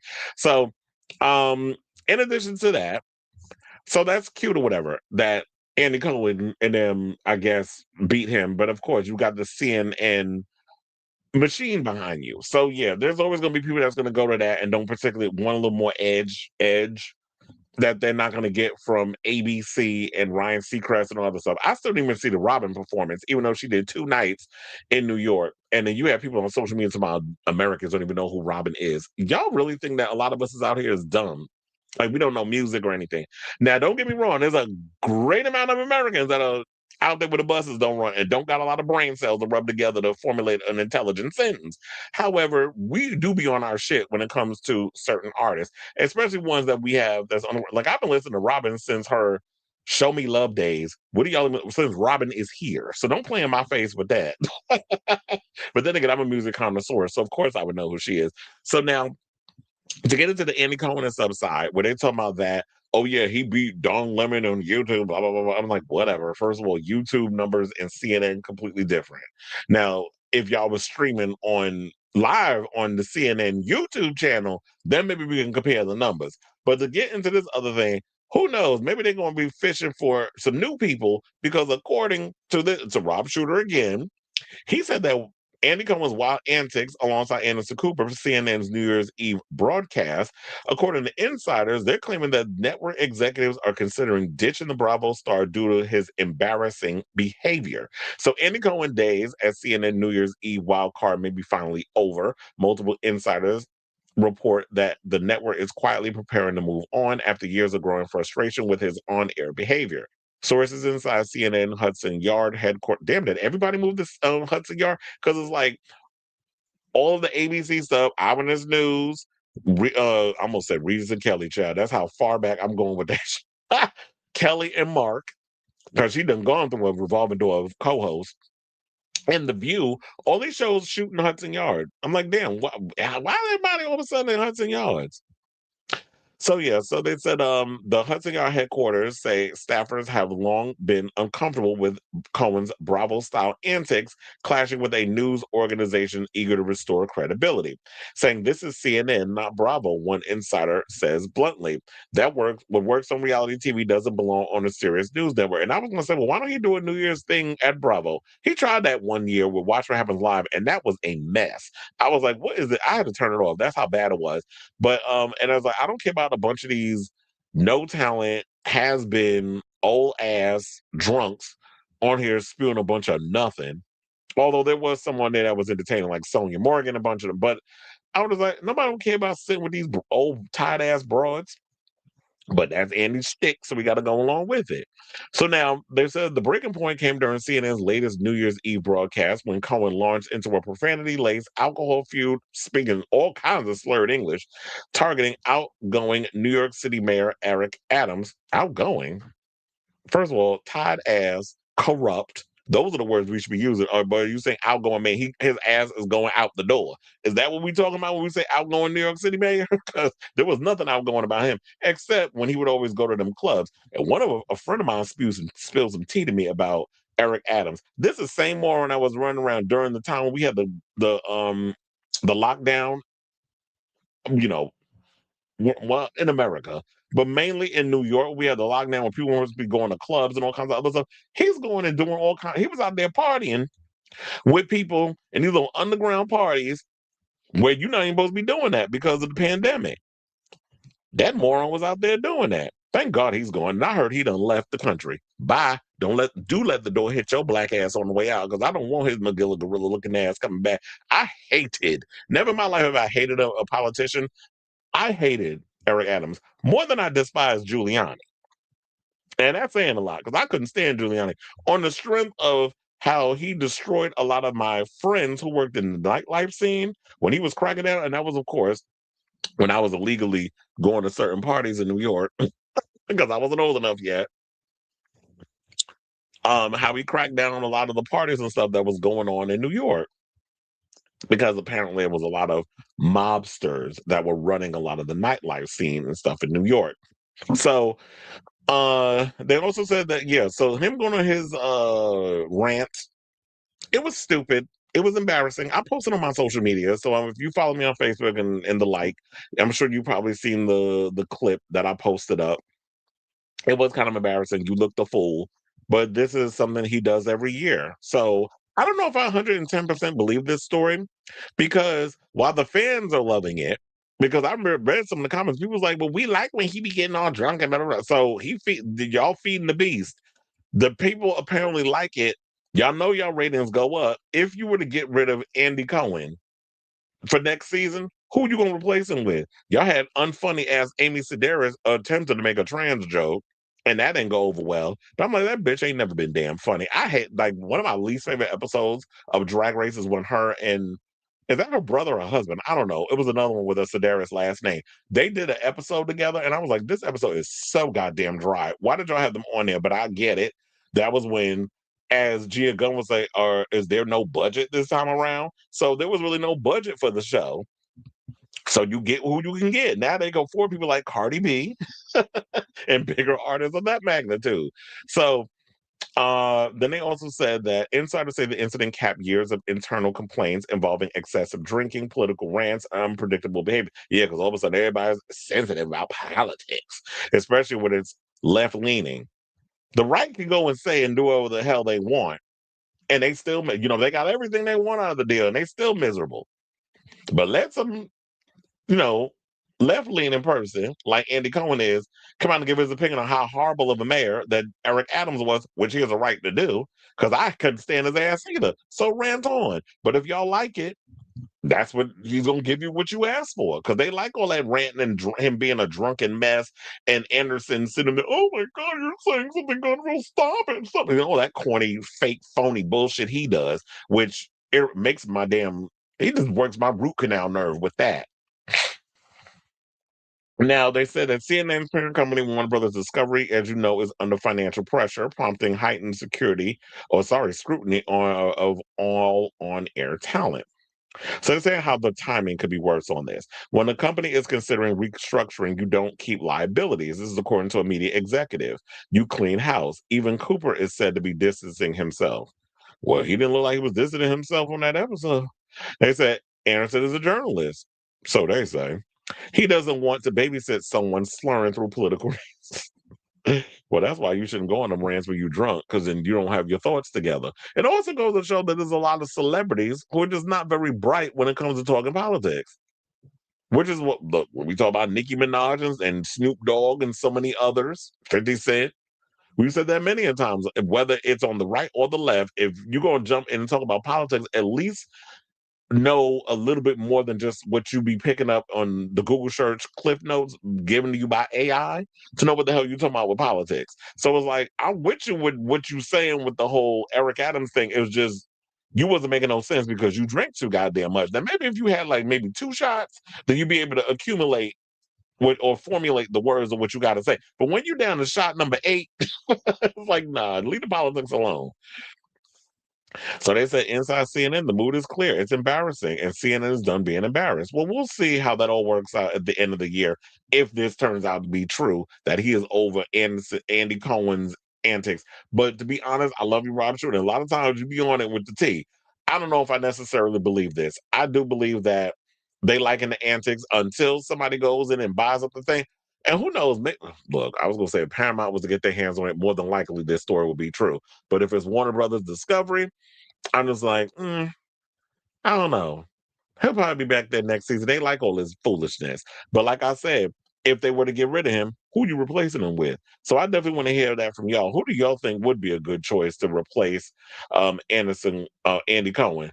Don Lemon? I mean, he could use the hit on his YouTube channel. But then again, after y'all done did what y'all, if y'all do me dirty and saying that, you couldn't pay me enough money to go back. Just pay me my $25 million severance, which y'all chopped me with my before my contract. So just give my 25 million and I'll just go and use that money to build my own thing over here.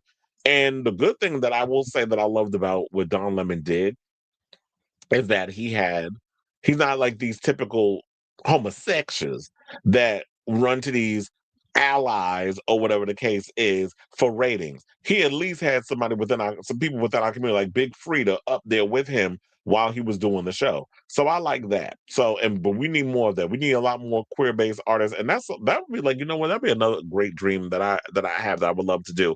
I would love to have, when I get to a place secure enough where I have a big enough following that I can do my own New Year's Rockin' Eve or whatever we're gonna call it. Chris Avalon New Year's Bash. And we have a lot of queer-based entertainment. We have actors, performers, you name it, and we're gonna celebrate queer art. I'm not gonna sit up here and just we need an ally. We got enough of those. I mean, we ain't got to do the whole Paris Hilton being the Grand Marshal. We need some actual queer-based Grand Marshals up in this situation. So let me know what you guys think of this story in the comments down below.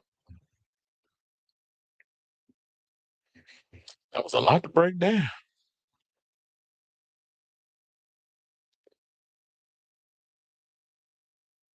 Yes. Not you said you got to teach me Britney lore. With a freshly shaved head in 2007, Britney embarked on a secret tour under the name The M&Ms with a 5-song set list lasting around 15 minutes. Yeah, where the hell was I? I guess I was so caught up in the drama of it all that the shaved head, the beating the car with the parked car with the umbrella. I wasn't paying attention. I didn't know she did another one of those weird anti shows. Yes, the Onyx Hotel tour did influence my decision to keep the name Onyx. But look at me figure it out. Now I'm just scrolling. I'd say Don Lemon did well considering he was online. Bars aren't televised online show. Wait, bars aren't televising online shows for New Year's Eve, nor are folks at home watching. So that's a mark that's going to affect numbers.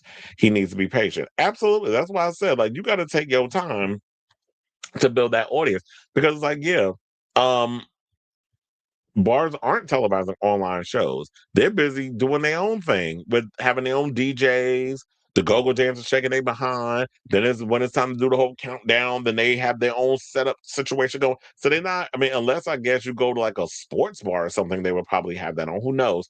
But I mean, and when of course, like I said, when I was at work in the garden in the break room, all the TVs had the New Year's Rockin' Eve thing on.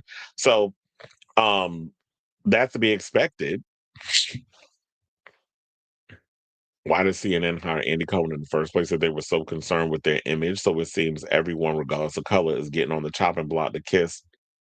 That's what it seemed like. It's like everybody's scared of Trump, and which I'm like, what is wrong with y'all? Like y'all, we got so many guys. It's funny. We got a country full of betas. There's really no alphas out here. It's like I'm gonna watch a fan made documentary on how only one Black Christmas film matters. And two remakes never made the impact, but I learned Bob Clark idea of a sequel was going to be Halloween too. I mean, Black Christmas, I love that movie. Damn, I forgot the actress's name, the one that just passed away that plays the lead in the film. I like the film. And I actually don't mind the Black Christmas with I don't like that woke one. Now, for this the one time they're gonna hear me, well, one time for now, because I may end up using it again. The one that woke one where it was like the girl power I'm like, okay, this is like a little too pandery bullshit for me. Hated that film. But the Black Christmas with Michelle Trachtenberg, man, she rest in peace. That actually was a good one. I didn't mind it because it took like elements of Black Christmas, but it built on its own thing. It didn't copy the original movie. So I didn't mind that one.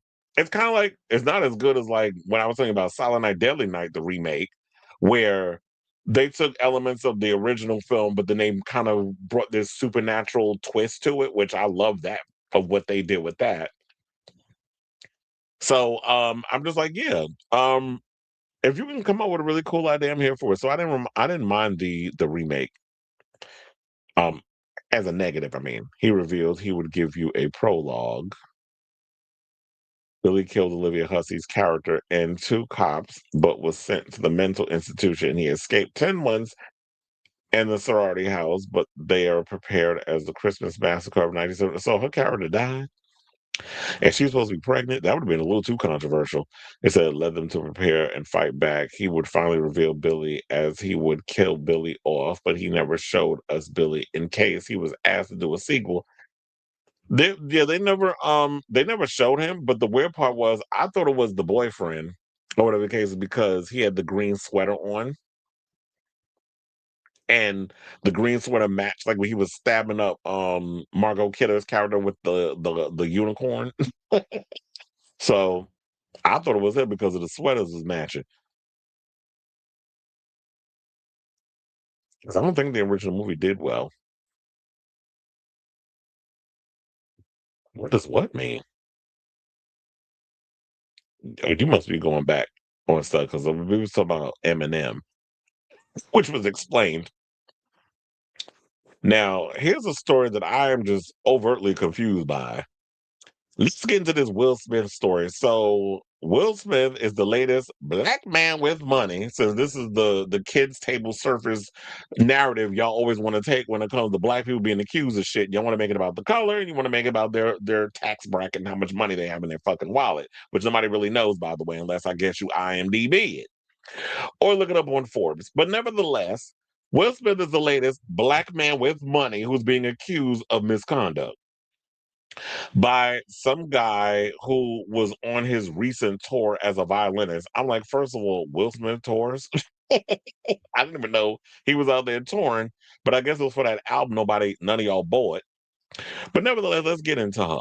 So he's being sued by a tour violinist who was accusing a rapper of sexual harassment, wrongful termination, and retaliation. Professional violinist Brian King Joseph filed a complaint at the Superior Court in California, County of, wait, Superior Court of California, County of Los Angeles. Why has it got so many goddamn titles? It said at the Superior Court of California, County of Los Angeles on Tuesday, December 30th, against the Bad Boy star, who's 57 at Trayball Studios Management, Inc. The complaint claims that Smith was deliberately grooming and priming Mr. Joseph for further sexual exploitation after inviting Joseph to join his global tour based on a true story 2025 in November 2024. It details an alleged traumatic series of events in March of 2025 amid Smith's tour, in which Joseph claims he discovered that someone had entered his Las Vegas hotel room with no signs of forced entry. Evidence of sexual threat of violence allegedly included a handwritten note reading "Brian, I'll be back, just us," with a drawn heart and signed Stone F, as well as wipes, a beer bottle, a red backpack, a bottle of high five medication, that's HIV for those of you who don't understand the vernacular of how I speak on this show, and another individual's name, an earring, a hospital discharge paperwork belonging to a person unbeknownst to Joseph, and a partridge in a pear tree. What I don't understand is who is this Stone F? And where does Will Smith fit in all of this? Because you're suing him for groomation. I need specifics in regards to the grooming. And first of all, how old is Brian? Because I'm like, sir, aren't you a little too old to be groomed? Like, grooming is like if you a child and your frontal lobe ain't developed yet. I can understand that as being sort of like groomation. Um, he definitely was getting jiggy with it. He definitely was getting jiggy with it. But what was I gonna say? Oh, so I just need to understand what all this is. And then you said all this other stuff was in there. And another thing too, if somebody left all this weird stuff in my room, I'm definitely taking pictures. Me, I always think ahead when it comes to crazy. I'm like, wait a minute, nobody's gonna believe me if I'm seeing all this stuff. So I'm gonna take photos. The high five medication, who name was on it? Because what you trying to say? Will Smith got the high five? Or whose is it? So Joseph alleges he feared that an unknown individual would soon return to his room to engage in sexual acts with him, according to the complaint. People has reached out to a representative for Smith for comment. So I got this for People magazine in case y'all didn't get that from me bringing up the People thing. Now, following Joseph reporting the incident to hotel staff, a local non-emergency police line and Smith's management team, which means that if you did a non-emergency police line and also you reported the incident to hotel staff, you definitely need to come up with names, dates, all of that stuff of who you spoke to. All of that evidence should have been taken down and present this to your attorney so they could bring this up if should it go to trial. They said the complaint alleges a member of the tour management team later shamed Joseph and told him he was being terminated. Another violinist allegedly was hired to assume the same position on the tour per the complaint. The incident caused Joseph severe emotional stress, economic loss, reputational harm, and other damages, including PTSD and other mental illness as a result of the termination. This is according to the complaint. Now, Joseph, a Washington, D.C. native, appeared on America's Got Talent season 13 in 2018, placing as a top 3 finalist. In December of 2024, the musician posted a video of him playing violin on stage to Instagram, indicating in his caption that it was the first night of his touring with Smith. Now, the new complaint follows a $3 million lawsuit filed on December 1st from former associate Bilal Salam. I believe we talked about that on the show, where with the whole Jada Pinkett situation, where he was like, where he filed a suit against Jada Pinkett. Or maybe we didn't talk about this on the show, but in case we didn't, because I don't remember, I talk about so much stuff on the show, I forget half the time of the stories I be talking about. But apparently, he claims that she verbally threatened him. The husband and wife duo are really mad and say it's a lot of crap. This is what an entertainment source told People, calling Salam an opportunistic person out to exploit them. And Smith's, based on a true story, came out and ran from June to September 2025, following the March release of the titular album. So the album came out in March, came and went like a wet fart, and then 3 months later he went on tour, and then I think it was like what, 4 months, 3 months, 3.5 is when they went on tour. When he went on tour to support it. And so yeah, so then there was this story that came out with People Magazine where they said that and this was on December 2nd when that story came out, that Jada Pinkett Smith told Will Smith's friend he would catch a bullet if he continued telling her personal business. And he filed a $3 million complaint. So yeah, Bilal Salam, aka Brother Bilal, who described himself as a best friend of Will Smith for nearly 40 years. You got a funny way of showing it, coming spilling all this tea. Said he worked closely with the multi-hyphenate on several professional and personal projects, pointing out that Smith included photos of Salam in the actor's memoir Will. In a complaint, hold on, because this is what I hate about a lot of these channels. They will move around when I'm in the middle of reading something. In a complaint obtained by People on Monday, December 1st, Salam alleges that Pinkett Smith confronted him in the lobby of the Regency Calabasas Commons on September 25th, 2021, while he was attending a private birthday celebration for Will. The suit alleges that Pinkett Smith was accompanied by approximately 7 members of her entourage during the confrontation. Salam's complaint claims that Pinkett Smith then became verbally aggressive and threatened plaintiff by stating that if he continued telling her personal business, he would end up missing or catch a pow pow. So he also said that she demanded that he sign an NDA or else. So there was then didn't he come out and say that, look, my thing is this: if Will Smith can go around slapping the sugar honey iced tea out of people at the Oscars, I wouldn't put nothing past him on this. However, I don't know if I believe it. Because my thing is, are you suing Will because somebody within his company may have been doing the harassing? And because Will's name is on the marquee and he is the star and he's the big kahuna, whatever the case is, you're going after him for that? Because if Will Smith was not the one that was out here doing the harassing, put the stuff in the room, wrote the note, was doing anything inappropriate. Like, we got more details with the Tyler Perry stuff with the two men that's accusing him of the stuff that they're accusing him of, that is more believable because that's going into more detail about some of the stuff that, yes, a man with that much power and who writes everybody's check and the scripts and does the lighting and puts all of them $2 Timu wigs and all that other stuff. Yeah, when somebody's controlling all the strings of the company, I could definitely understand on the Tyler Perry side could be possible. The stuff with the Will Smith, I'm conflicted because it's like I need more details on this.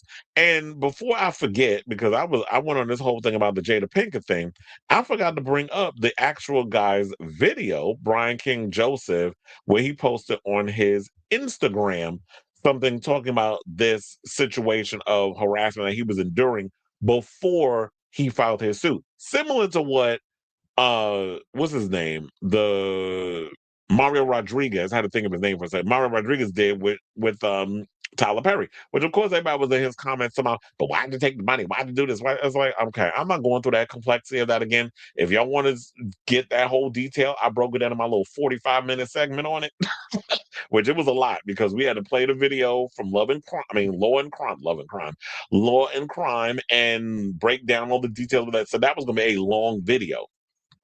But yeah, if you want to check that one out, definitely look for that on the channel. It is its own little segment. But anyway, let's play the video and then we will come back and talk. Please hold.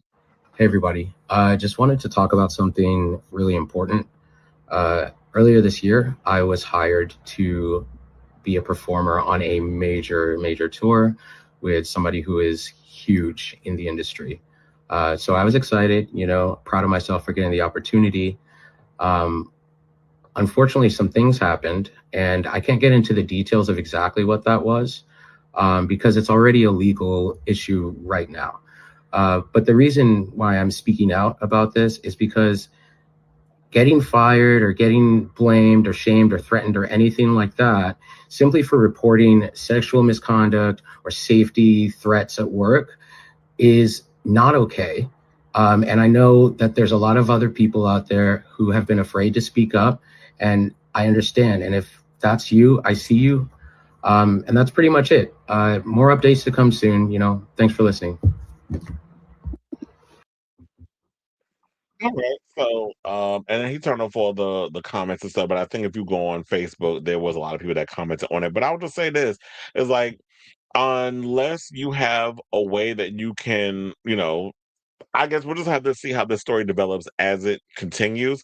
But for now, I'm kind of side on it. Like I need a little bit more evidence. Like you saying all this stuff regarding like the headline and on everybody's situations, that Will Smith is being sued for sexual harassment. And then I'm going through the article and reading everything, all the stuff that I could muster during the research. And I'm like, but where does Will Smith fit in this? Is it because Will Smith's the big name? So of course that's got everybody immediately jumping in and saying all of this. I hope, you know, whatever happened to you get the justice in that you deserve in regards of if you were harassed and all this other stuff. I can't say you were, I wasn't there, so I'm saying if, because it's a big if on these whole situations. You can prove it in court, you got the evidence, you got the I's dotting and T's crossed and all this stuff. We'll cross that bridge when we get there, and I will definitely keep you abreast of this story as it develops. But for now, in this situation, and I mean regardless of some of the stuff I've said about Will Smith, and y'all know how you do, but do I believe that? I mean, he's capable of that. Has he ever lied down with someone of the same gender? Is the Pope Catholic? But in regards to that, with this story, I am side eyeing a little bit. So we're just gonna have to wait. This is just gonna have to be a wait and see situation. So in the meantime, I definitely want to hear from y'all. What do you guys think of this story? Did you hear, before I even read y'all the riot act on this whole situation? When you first read the articles, whatever the case was, or for some of y'all, the headline and the cliff notes, because I can't with people who just read headlines and just come up with a whole narrative instead of doing the research and reading the whole article. It's only going to take 5 minutes of your time, or maybe less. But from what you gathered from all of this, do you believe the tea that's being spilled regarding Will Smith being caught up in this mess as the latest black man with money? I'm making a joke because y'all know where all that stems from, the foolishness that some of y'all be saying online, be sending me. But do you believe this stuff regarding Will Smith could be capable of something like this? These days, I don't put nothing past nobody. So I definitely want to hear from y'all. Let me know what your thoughts are on this story in the comments down below. Hold on while I apply some chapstick.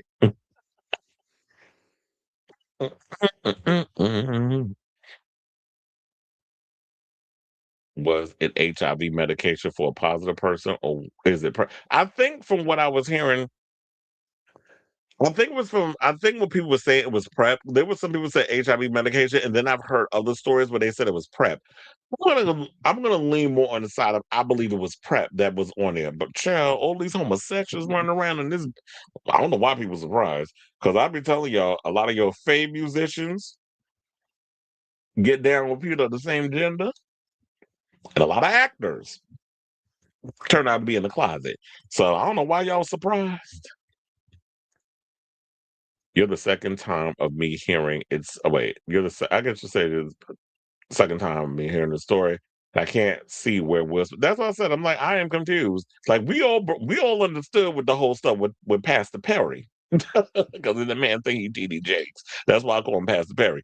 And the Will Smith thing, I'm relatively confused, but I don't hear a lot of people talking about that part. It's like I look at all the evidence and I just come to my own conclusion. I'm just not gonna blindly be like, oh well, he did it.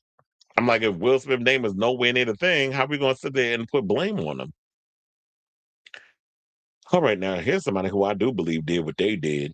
Let's talk about Stefon Diggs. So now apparently he got into it with what is it? Well, he's facing serious felony charges, which from a motion hearing in Dedham District Court on Tuesday. And I gotta say, what? I love me some Cardi, but girl, you know how to pick them. You really know how to pick these bums. It's like, and that's why I always say, many a times you could take the girl out the ghetto. Dot dot dot. But I was like, do I? Oh yeah, I do. I was like, don't I got a photo for it? I sure do. And I do look, let's just get into it. So, according to NBC News, they said star New England Patriot wide receiver, Stefon Diggs is accused of slapping his live-in private chef and choking her until she had trouble breathing, a newly released police report revealed Tuesday. Mila Adams told police that on December 2nd, she and Diggs had been trading texts about money she claims Diggs owes her, and that's when he entered her unlocked bedroom at his home outside Boston. Their argument became violent, according to Dedham Police Department's report filed on Monday. She alleges that the male then smacked her across the face. Diggs has denied the allegations. I do wonder if if he's going around with these alleged stories regarding smacking and choking people that are on his payroll. And then the incident with the male who apparently Stefon was putting the moves on, allegedly, and then his crew was basically trying to beat him into silence. When you get these stories and stuff coming out there, Cardi, I hope he ain't putting his hands on you. That's all I'm saying. Now, Adams, who went to the police on December 16th, said in the report that when she tried to resist, the male then tried to choke her using the crook of his elbow around her neck. So, was he trying to put her in a headlock? And she feared she would black out. When she tried to pry his arm off her, Adams said he tightened his grip before he suddenly threw her on the bed, according to the report. He said something to the effect of thought so, Adams told officers, the report says. According to the police report, Adams said that when she told Diggs she still hadn't been paid, he responded lies and walked out. She told police that Diggs had hired her in July to cook for him for the entire NFL season and that he owed her at least a month's pay, according to the report. Diggs, who's 32, who played a key role in the meteoric rise of Pro Bowl quarterback Drake May, and the Patriots' winning season, was charged with felony strangulation and assault and battery, according to Dedham District Court records.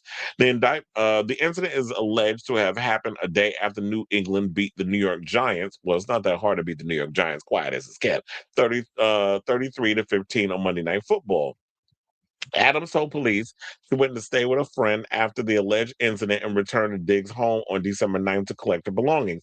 She said that when she texted Diggs about the money, he referred her to an assistant who told her Diggs wanted her to sign a non disclosure agreement, according to the police report. Adams did not sign any such document, the police report says. Diggs categorically denies all the allegations, his attorney said in a statement. The timing and motivation for making the allegation is crystal clear. They are a direct result of an employee employer financial dispute that was not resolved to the employee's dissatisfaction. The statement said, Stefon looks forward to establishing the truth, and a court of law will look. If he ain't paid you in a month, says, you need to have receipts for that. Don't people have receipts when it comes to payment in regards of like, okay, this is how much that this man is supposed to pay me. Well, I don't know how she get paid. I don't know if it's weekly. I don't know if it's bi-weekly. I don't know if it's monthly. Well, first of all, there's no way in hell I'm working on a month's salary. I mean, I know these celebrities get that, they have coins that they pay people well, but I don't know what her situation is. I don't know if it's weekly and I don't know if it's bi-weekly.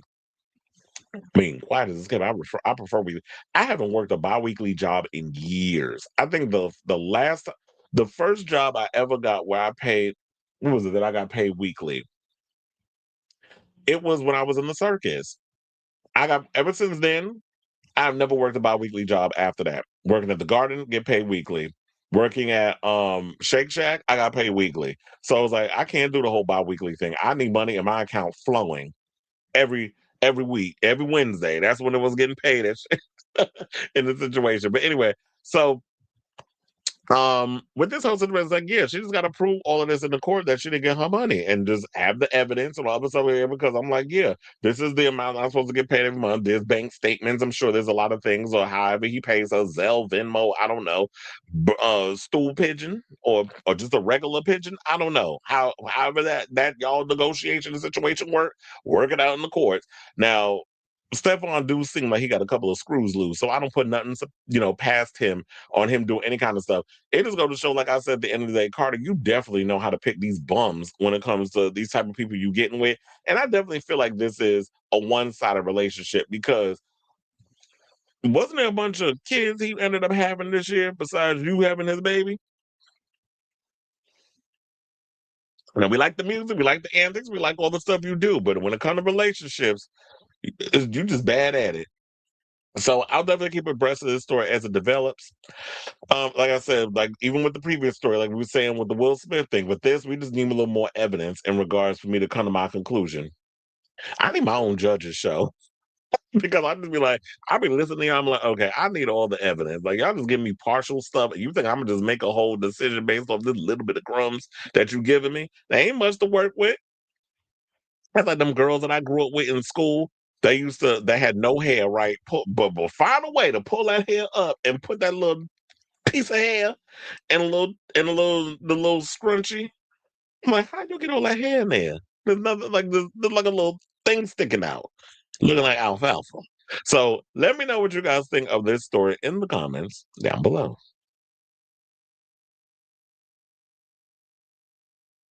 All right, so let's just see what the people are saying. My child. He said Kylie Minogue hints at doing a second Christmas album this year. Good for her, because I'm tired of Mariah and that same tight ass "All I Want for Christmas Is You" song. We need some new Christmas songs. That's at Radio City Music Hall and wait, what? I do feel like she should come to like she could do a little residency in New York. Child, I would say go as far as like I mean, I know she did the Garden, like she did 2 nights and sold it out. It would be cute if Kylie Minogue did like something in the theater at Madison Square Garden or at Rockefeller. Well, no, we can't do Rockefeller Center. Rockefeller Center is already automatically for the Rockettes, and they've been around 100 years, so they're not even going to change that for nobody. So the Rockettes have already locked that down. But if they were to do something where she could do a little residency at in the theater at Madison Square Garden, we seat like 3,000 people in there capacity. If she does like a little cute little Christmas show in there, that would be cute. Then I'd definitely be wanting to work shifts in there. So I'm a cancer survivor, and it's telling mama your body is tired. You've been working for 5 years. People also ask why you working nonstop. She spilled very few artists are keeping the music industry. There's no money to fund new talent or take risks. The reason why. Well, look, if Kylie wants to keep making music, let her make music. I don't know why people complain. It's the same thing they bitch about Taylor Swift. Though, like I said, Tay Tay is not my cup of tea. But if she wants to come out here and continue to feed that beast that is the industry, because she the only one that's making the industry money, quiet as it's got her and the weekend are the only ones that's out here really making the industry any money. So if she wants to continue to come out here and do whatever she wants to do in regards of making music and touring and being that, mechanical animal, let her do it. And if Kylie wants to come out and perform, let her do that. If she has good songs that she want to get out there and sing and perform, like this is her life. And if you love what you do, you're gonna keep doing it. I keep telling y'all, people with careers do not retire. People with regular jobs retire. So as long as you have it within you to do whatever. And the good thing I like about Kylie, she's not one of those control freaks that's like, oh, I have to write the song. Oh, I have to put something on it that have my name. It's like some of her biggest and best songs. Well, she's written a couple of songs, as we know. So we know that she has the ability to write stuff. But if you got a good bop for me and you want to bring it to me or whatever, and it sounds good, oh, bitch, trust and believe. I want to say, you want to know who's EP so far, 2026 already? Y'all got me. I listened to Agnes's 4-track EP. Let me tell you, bitch, that EP had me in a chokehold yesterday. She has a new album coming out this year. Well, the end of the month. Swedish pop girl. I don't know if y'all are familiar with her, but yeah, she had this song back in the day called "Release Me," but she's been releasing like more of this like dancey electronic type stuff. She's gone in more in that direction. And those Swedish girls, I don't know how they turn them out, but the Swedes definitely be coming with the earworms. When I was listening to that, when I was listening to her songs, oh, she definitely was gagging me. There was one song that I have to tell y'all that I was obsessed with, and it's called Milk. I'm like, bitch. When I was reading the lyrics, and that chorus was like, I turn milk into butter and butter into money, and with the money, honey, I create the life that I like. I was like, okay, she got me. And then she has another song called Balenciaga Covered Eyes. It's a cute little 4-track EP. If you haven't gotten around to checking it out, definitely check it out. But the weird part is that album cover, she was looking a little Donatella Versace-esque. I was like, sis, I don't know if I like this photo, but the EP is cute. And I like artists that do that. It's like, I'm gonna come out with an EP and then at the end of the month I'll give y'all the full album. I'm hoping Jade does that too. Because we definitely, if she's gonna be hitting the road on her own, she definitely needs more songs. Like you said, there's no archives after acts die, but Taylor Swift is a billionaire, but it's hurting the industry itself because we're not meant to own anything.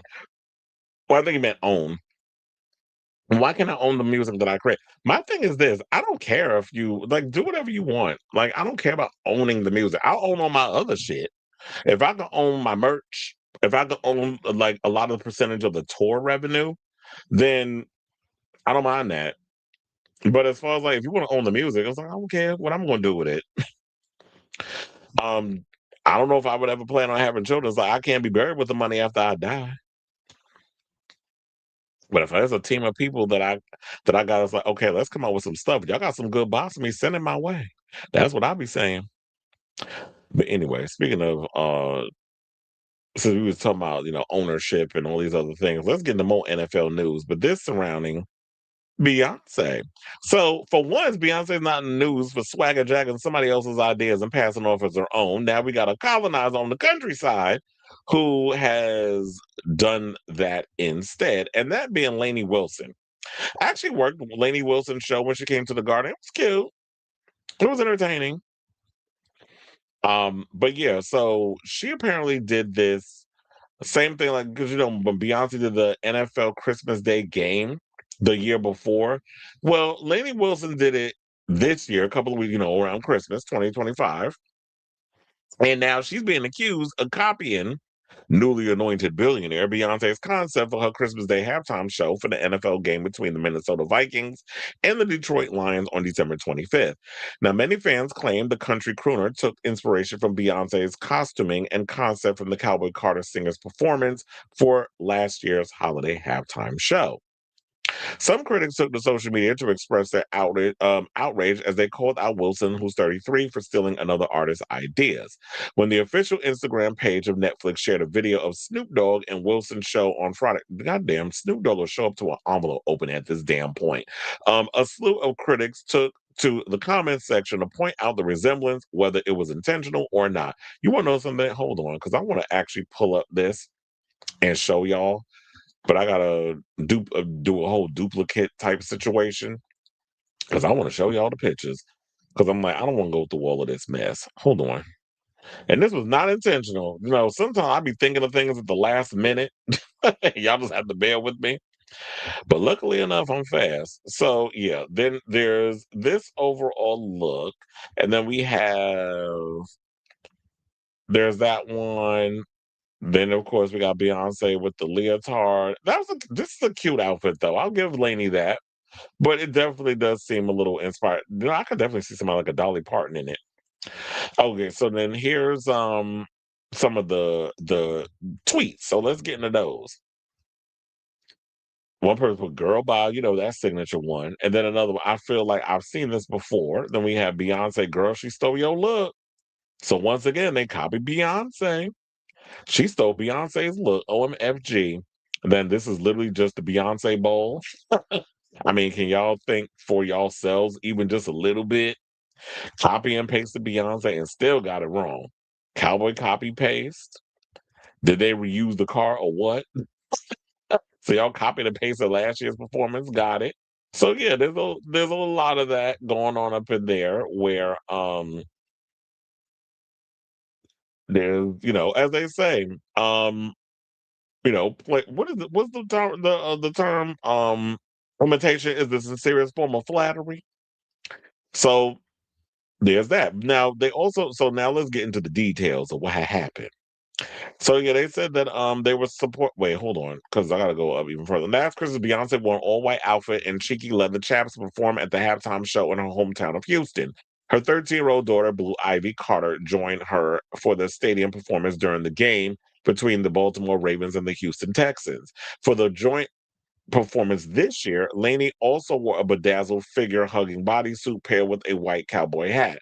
The majority of the performers were all white, including vocal legend Andrea Bocelli, who I just did his show. It was a good show, by the way. His 28-year-old son Matteo Bocelli, as well as Hunter X's EJ, Audrey Nuna, and Ray Ami, who, as y'all know, are the singing voices of K-pop demon hunters. They were supporting Snoop Dogg, who was standing front and center for the collaborative performance dubbed Snoop's Holiday Halftime Party. For the festive show, the rapper wore a head-to-toe red outfit paired with a gold microphone, standing out beside the singers wearing monochromatic white looks. For the festive show, the rapper wore a head-to-toe red outfit paired with gold microphone. Okay, I already read that. And it said he performed My Favorite Things, G Thing, and Drop It Like It's Hot at a Christmas event. Okay. Then Wilson rode in on a Snoop mobile and sang Santa Claus is coming to town. Well, there's your answer. Did they use the vehicle? She got into a Snoop mobile. So there's the car. I don't think it was flying like Beyonce's was during the Cowboy Carter tour, but nevertheless, there was a car used during the performance. Now, later, Hunter X performed Golden, followed by Andrea and Matteo Bocelli's performance of White Christmas.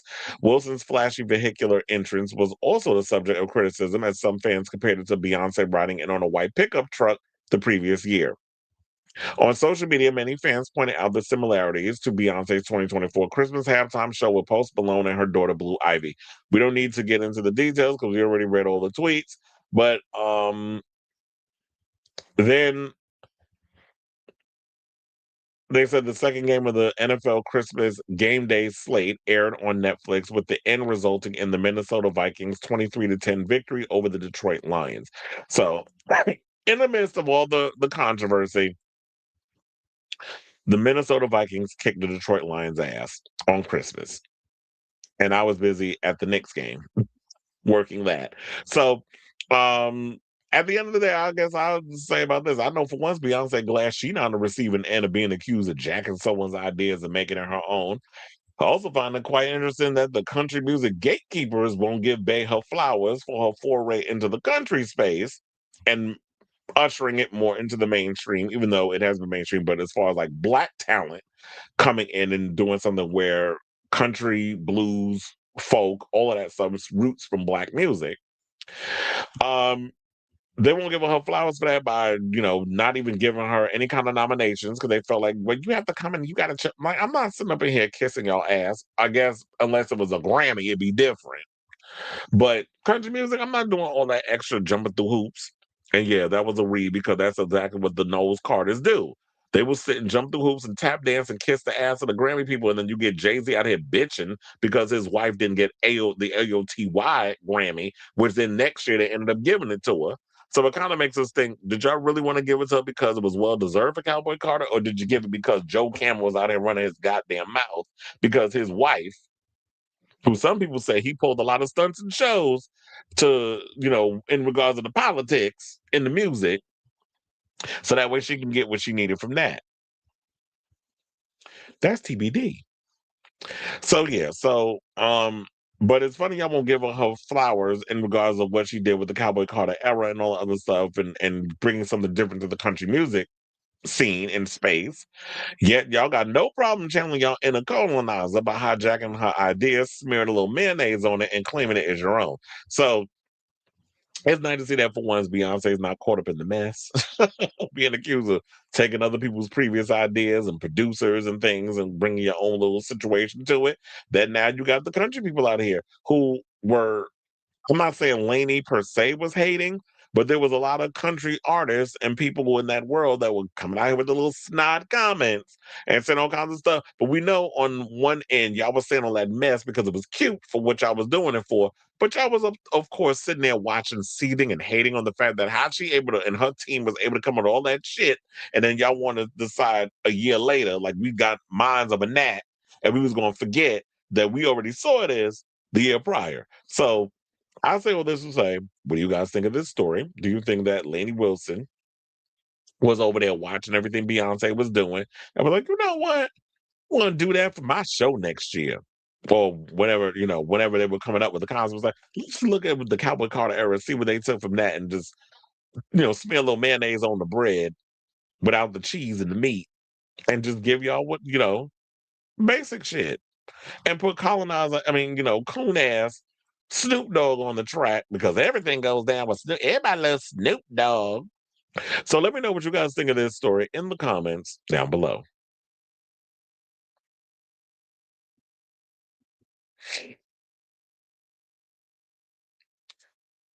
They've been showing The Howling a lot on TV, so I've been pretty much excited over that.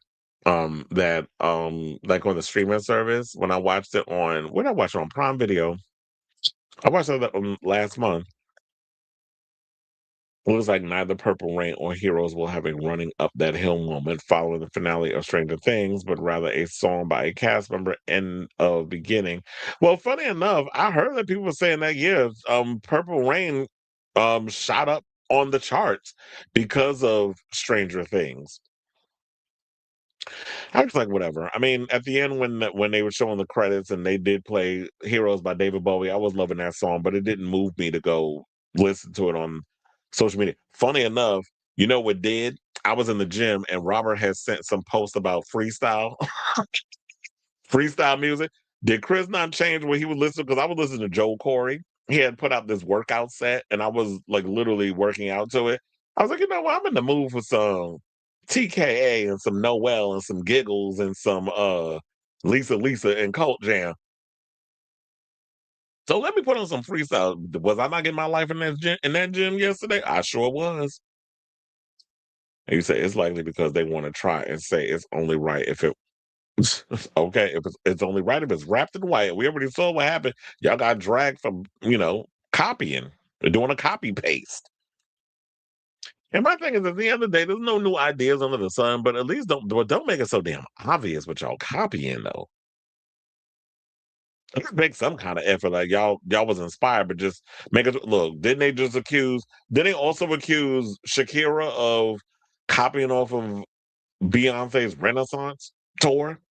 with all the silver and the visual aesthetics and stuff from her.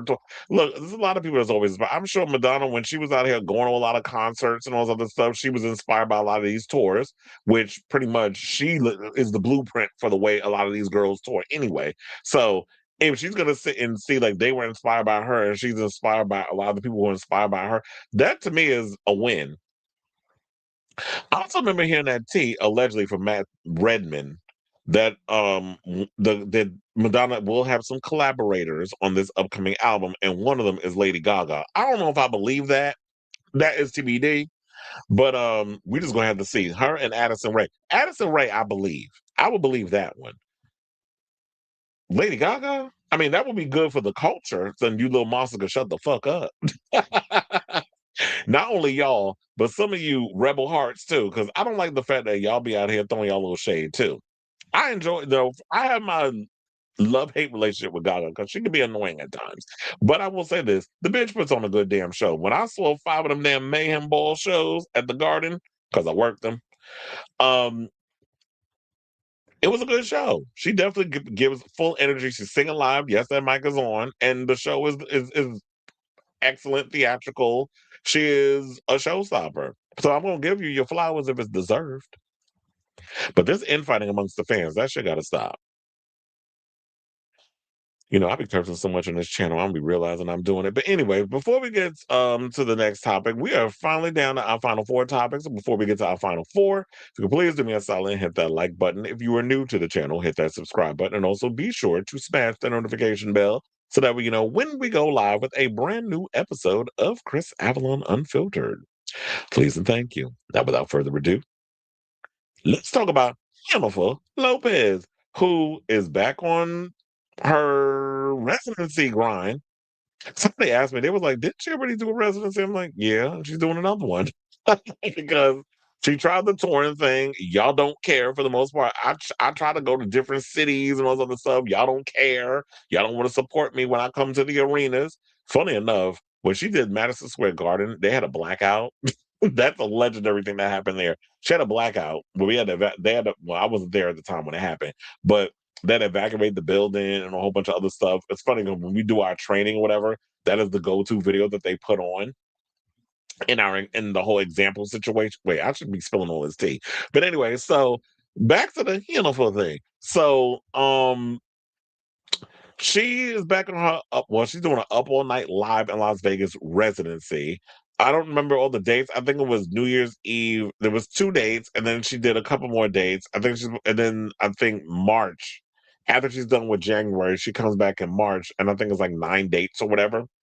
I don't remember off the top of my head. But anyway, so she's clapping back at her haters because and she addressed all the the scrutiny she's been getting online.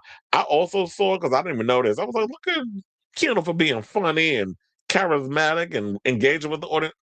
I thought she was coming off the dome with it, like Lady Gaga does every night when she's on the Mayhem Ball. I did like the fact that when she would have a little moment where she would talk to the audience, and that's when she was at the piano, she would change up the stories and say different things to the people every night, which felt authentic.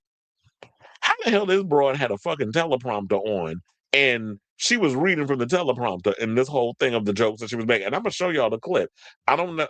I may have to go in and try to find the one with the teleprompter on TikTok, but child, she had to freestyle a little bit because the teleprompter was going too fast apparently. But let's play this clip of her making the little joke or whatever about y'all talking about she put some damn clothes on, and then we will come as people still respond to my videos on TikTok. That's why I'm like having to close that stuff on the side. But anyway, let's play the clip. Scrolling through some things, I gotta tell you, they got a lot of things to say, don't they? Listen, it can be a little mean, cool place, the internet. But I gotta tell you, I've been doing this a long time, so thank God I can ignore most of it. But I do find some things that are funny. Some things are funny. Because I read something like, why does she always smile like that? Like that when pictures with her mouth open. I was like, Damn, okay. And then I heard, why is she always, wearing those things? Like, why does she dress like that? Why don't she dress her age? I'm like, how old do you think I am? Why is she always naked? God bless you. I said, if you have this booty, you be naked too. Come on now. Give me some booty. Okay.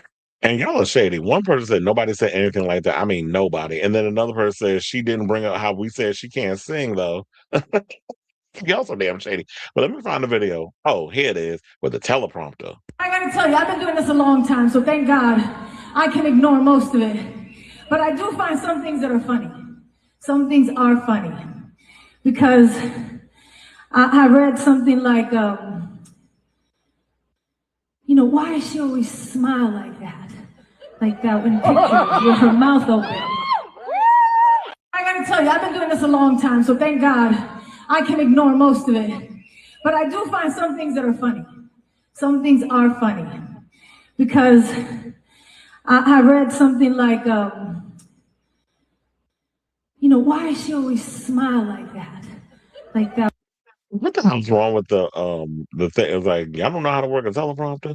There's a thing on here, and I don't even use it for StreamYard. We actually have a teleprompter thing that they put in there where I could put in what exactly it is I want to say, and they have the speeds that you can put it through. That you can automatically set it that you put it at the speed in which you know how you could read off the teleprompter. Y'all can't see it. I will see it on my side. But my thing is this: my brain is good enough at this point where I could just improvise and freestyle off of the dome, which is what I do. I know maybe it seemed like I read from a script, but I remember it up here, and so I just recite it and I change it up a little bit just to fit my personality. But to me, it's like she's an actress. What else you gonna do? A lot of these people can't vary with or have an actual personality or vary from the script that's in front of them, and then it makes you look bad.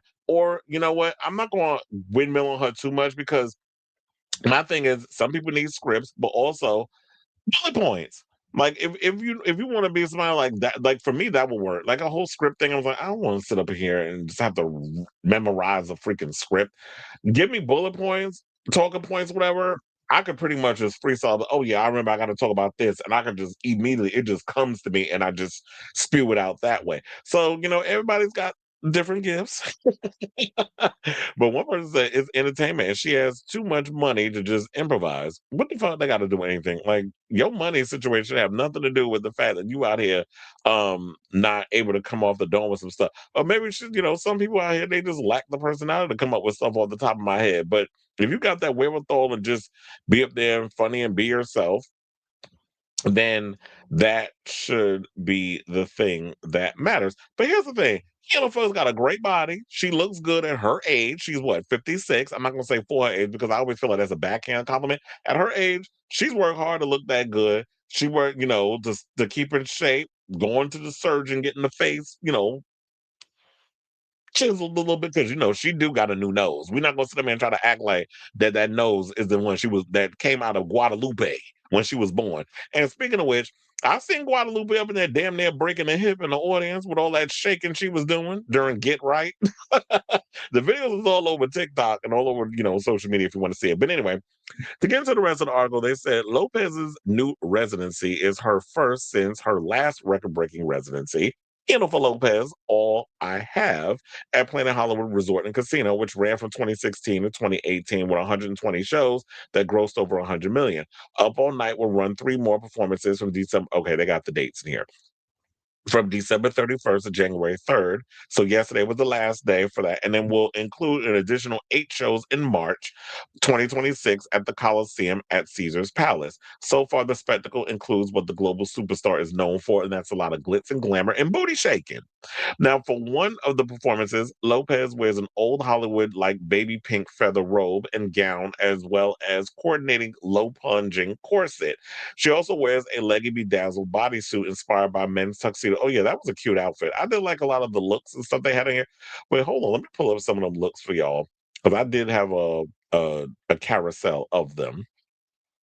It's funny, I'm thinking about all this at the last minute. Excuse me. Okay, hold on. Let me pull this up for y'all to see. In case you haven't seen the pictures. So yeah, there's one here where she's on what is that, a piano or whatever the case? Well, she's on something. That's a cute outfit. Then she has the outfit here. And then this is giving very much Kiss of the Spider Woman inspired. I know some people saying that first of all, she there's no song in her catalog requires her to even make that kind of face while she's singing. Look at me with the shade. I can't help it. And so yeah, there was that. And then there's a bunch of other photos and stuff that they have as well.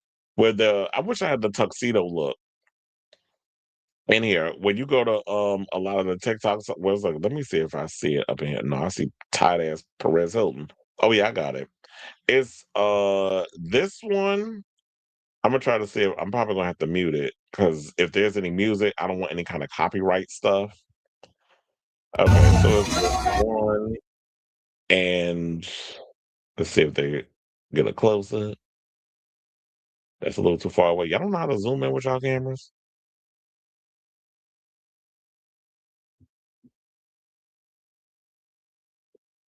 Why is I giving Beady Beady Bum Bum Selena T's? Wait, is this even the one? Did I hit the right one? I could have sworn I hit this one. And it's not giving me that. First of all, this video is horrible. Because it's like it's so damn far away. But anyway, y'all get the gist. Or if I could probably just do it better off this way. If you look in the corner, you can pretty much see it. This one, you see it, you see it, you see it, you see it, that one. The one that's moving visually, there it is, the outfit, the tuxedo outfit. I do like the tuxedo outfit. It's cute. And my thing is this: if Jennifer is on a stage, if I was at her age, or whatever the case is, and I'm doing all that shaking and dancing, and you're moving around, what am I supposed to wear? A burqa? Am I supposed to wear um a Mrs. Roper? What they call those? I call them a muumuu.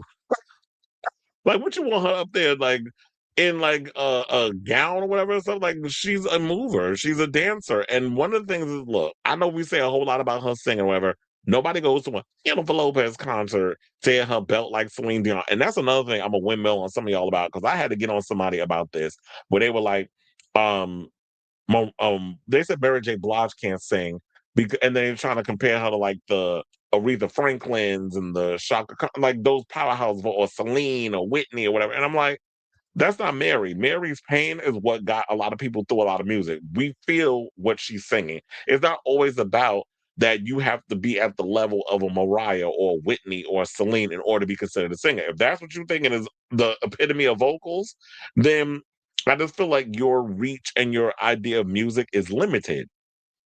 Jennifer has her strengths. She gives you performance. She's a pop star. She's a showgirl. That's what people like about her. And that's what people go to see her for. They're not there to see her belt like she's Celine Dion. We know that she ain't got the range for that. Quiet as it's kept, neither does Alicia Keys. And there's been many a situations when I was at the Garden and there'd be people covering Alicia songs. I'm like, why everybody that come in here and cover an Alicia song sing Alicia better than Alicia? Because for years you've been writing your songs to be singing in a register your voice can't even get to, and they've been able to get there since you released song in a minor. So I don't understand all of that, but a lot of times the more you perform and the older you get, you live and you learn. It's like, oh, maybe I shouldn't have wrote that song in that key. And you got to change things up. Because, like, yeah, my voice can't go there no more. I'm older. And the voice changes as you mature and as you get older. But anyway, so that'll be probably the one time y'all gonna hear me defend Jennifer Lopez. I understand the package of what she gives. I just wish she understood it. Because, like I says, you be trying to jump in this whole ballad situation. It's like, girl, that's not your strength. Stick to the dance music, stick to the pop stuff, stick to the songs that have beats that can cover up your limitations. Let the backing track be louder than your actual singer voice, and you just get up there and shake your behind for 2 hours. That's what the girls live for. And it also goes to show that, yeah, while you probably do well overseas and doing the shows that you was doing there, and while you do well with the residency, that seems to be where people in America want to see you. They want to see you do the residency stuff. They don't want to see you out here doing traveling around the United States. I guess that fandom ain't there no more. But doing a little residency in Vegas, and once they build this casino out in across from the City Field, Maybe that'll be a new hot spot that they can start getting big names to do shows there, because I'm sure that, well, my union is getting in on that. No shade and no tea, but I'm just saying, like, the word I've heard is that we're getting in on that. So once that casino and stuff is built, I could be working there. And in the casinos, they do have theaters that they put in there, so it would make sense they can get more celebrities to perform and do residencies or whatever type of show they're going to do in Queens. So I say all this to say, what do you guys think of this story in regards of for Lopez clapping back at y'all for hating on her, because she's like, look, if you had my body and you worked hard for to this figure that, you know, you too be walking around naked. And my thing is, if you got a great body, regardless of the age, why do you have to cover up? Why not show it off? And she's an art. She's not like your regular schmegler. And first of all, I've seen many older women in New York City who are fine as hell that walk around showing off their figures. And if you got it, I say flaunt it. Fuck these haters. They just mad because they can't see their genital over their stomach. So let me know what you guys think of this story in the comments down below. Cause shit, when I hope to get her age, I want to be walking around, with my youthful figure and still want, wearing crop tops and booty shorts. No, I ain't gonna be dressing like that. But it's just, look, if you got the body, wear it. Don't listen to these hating assholes. Okay, so we got some bad news, unfortunately. This tea regarding we have a second Finding Prince Charming um contestant who apparently has passed away. His name was Jasen Kaplan. I've been sitting here trying to really remember a lot of these people, but it's been so long since I've seen Finding Prince Charming. I don't remember half the people that was on there. I do remember the last guy that we had, because we did speak like way back in the day. But um unfortunately, Jasen Kaplan is the second person from Finding Prince Charming to unalive themselves. So authorities listed Kaplan's blunt impacted injuries of torso and extremities as the cause of his death. Sources also told the outlet that the injuries were consistent with a fall from height. So apparently he jumped. So and he was 46 years old, and he's a popular makeup artist within Holly, the industry. And this is according to TMZ, so they spilled this. Now, sources they said the New York City Medical Examiner's Office did not immediately respond to Page Six's request for comment. Sources previously told Page Six's Page Six Kaplan died. In a New York City hospital just hours before the ball dropped in Times Square on December 31st. He was 46 years old. So you thought you was gonna ring in the new year by jumping to your death? That's crazy. So quickly, Hollywood began to mourn the devastating loss of the makeup artist who was known to work closely with Bethany Frankel, Tinsley Mortimer, Lydia Hurst, and Kelly Osbourne. He was a great artist and a sweet guy, a longtime friend told Page Six of Kaplan. When people started working with him, they often stayed with him for years. He really was important to a lot of people, said one. Some of his clients had been with him more than 20 years. They're going to take it very hard. Now, Kaplan earned his claim to fame as an artist when he worked with Brittany and Lisa Gastineau on their 2005 show Gastineau Girls. Along with Osbourne and Frankel, Kaplan was known as a go-to makeup artist for stars including Eva Longoria, Linda Carter, and Cyndi Lauper. Kaplan also starred as a contestant, as was brought up, on Finding Prince Charming, a homosexual bachelor-style dating show produced by Lance Bass for Logo in 2016, 10 years ago. Now, Kaplan marks his second loss in connection with the Finding Prince Charming franchise. Another contestant, as we talked about, Chad Spodek, died last month of also unaliving himself. And that was according to People magazine. So I don't know what's going on with a lot of these contestants over there at Finding Prince Charming. I don't know if there's kind of a coincidence, but mental health is a serious thing. And check in on your weak friends, check in on your strong friends, because even some of us who got it together, a lot of times we put on a united front, but a lot of times we don't have it together. I don't even include myself in that. There's times where it's just like, I try to, excuse me, I try to hold it together in a lot of situations, but I ain't never come no moment where I thought about taking my own life. But it's just like, I don't always have the ability to hold it together a lot of times. So just checking on your weak friends and your strong friends, because you never know what they're going through. Even those who, by perception, make it seem like by appearance purposes that they have it together. So Jasen, RIP. Hopefully you got the peace that you want or that you wanted. I don't always feel like taking your own life is the answer, but if that was the only option that you had at the time, then um it's sad to hear that. So yeah, that's all I got to say on that. So I definitely want to hear from you guys. What do you guys think of this story? There's sad news in the era of finding Prince Charming, and the gays out here just taking their own lives and stuff. So let me know what you guys think of this story in the comments down below. Madonna won't do Vegas, but I definitely see her being asked to do that New York casino. I could definitely see her do, because that'd be something different. She'd have to come out the Queens, but they really are fixing up that whole area. It's like we got City Field, of course, with the baseball stadium. Then they're building a bunch of stuff over there. I've noticed. They're also building a casino, and then they're gonna be also building a soccer stadium. So it's gonna be crazy busy over there. She doesn't have the best vocals, but when it comes to dancing, face, and body card, and that's why I said that's what they love. We love the drama of it all. She's gonna give you glamour. She's gonna give you fierceness. She's gonna give you face, face, face. I give face, beauty, face. She's gonna give you all that. And that's what the people want. They want fierce costumes, they want choreography, they want the hair blowing in the wind. She's still working with nappy tabs, because I don't know anybody else who is. And then, that's what she's giving. And that's what people go for. They're not going for powerhouse vocals. All right, y'all. So now, all right, let's get into our sort of final topic, because I'm splitting it in two, because it's a lot that we got to talk about in regards to the Cardi B thing, and Drag Race. Let's get into some Drag Race news. So I'm sure y'all probably all saw it by now. Drag Race came and went. It aired on Friday. It was a good episode. I thoroughly enjoyed this recent premiere. It was one of the strongest premieres we had in a long time.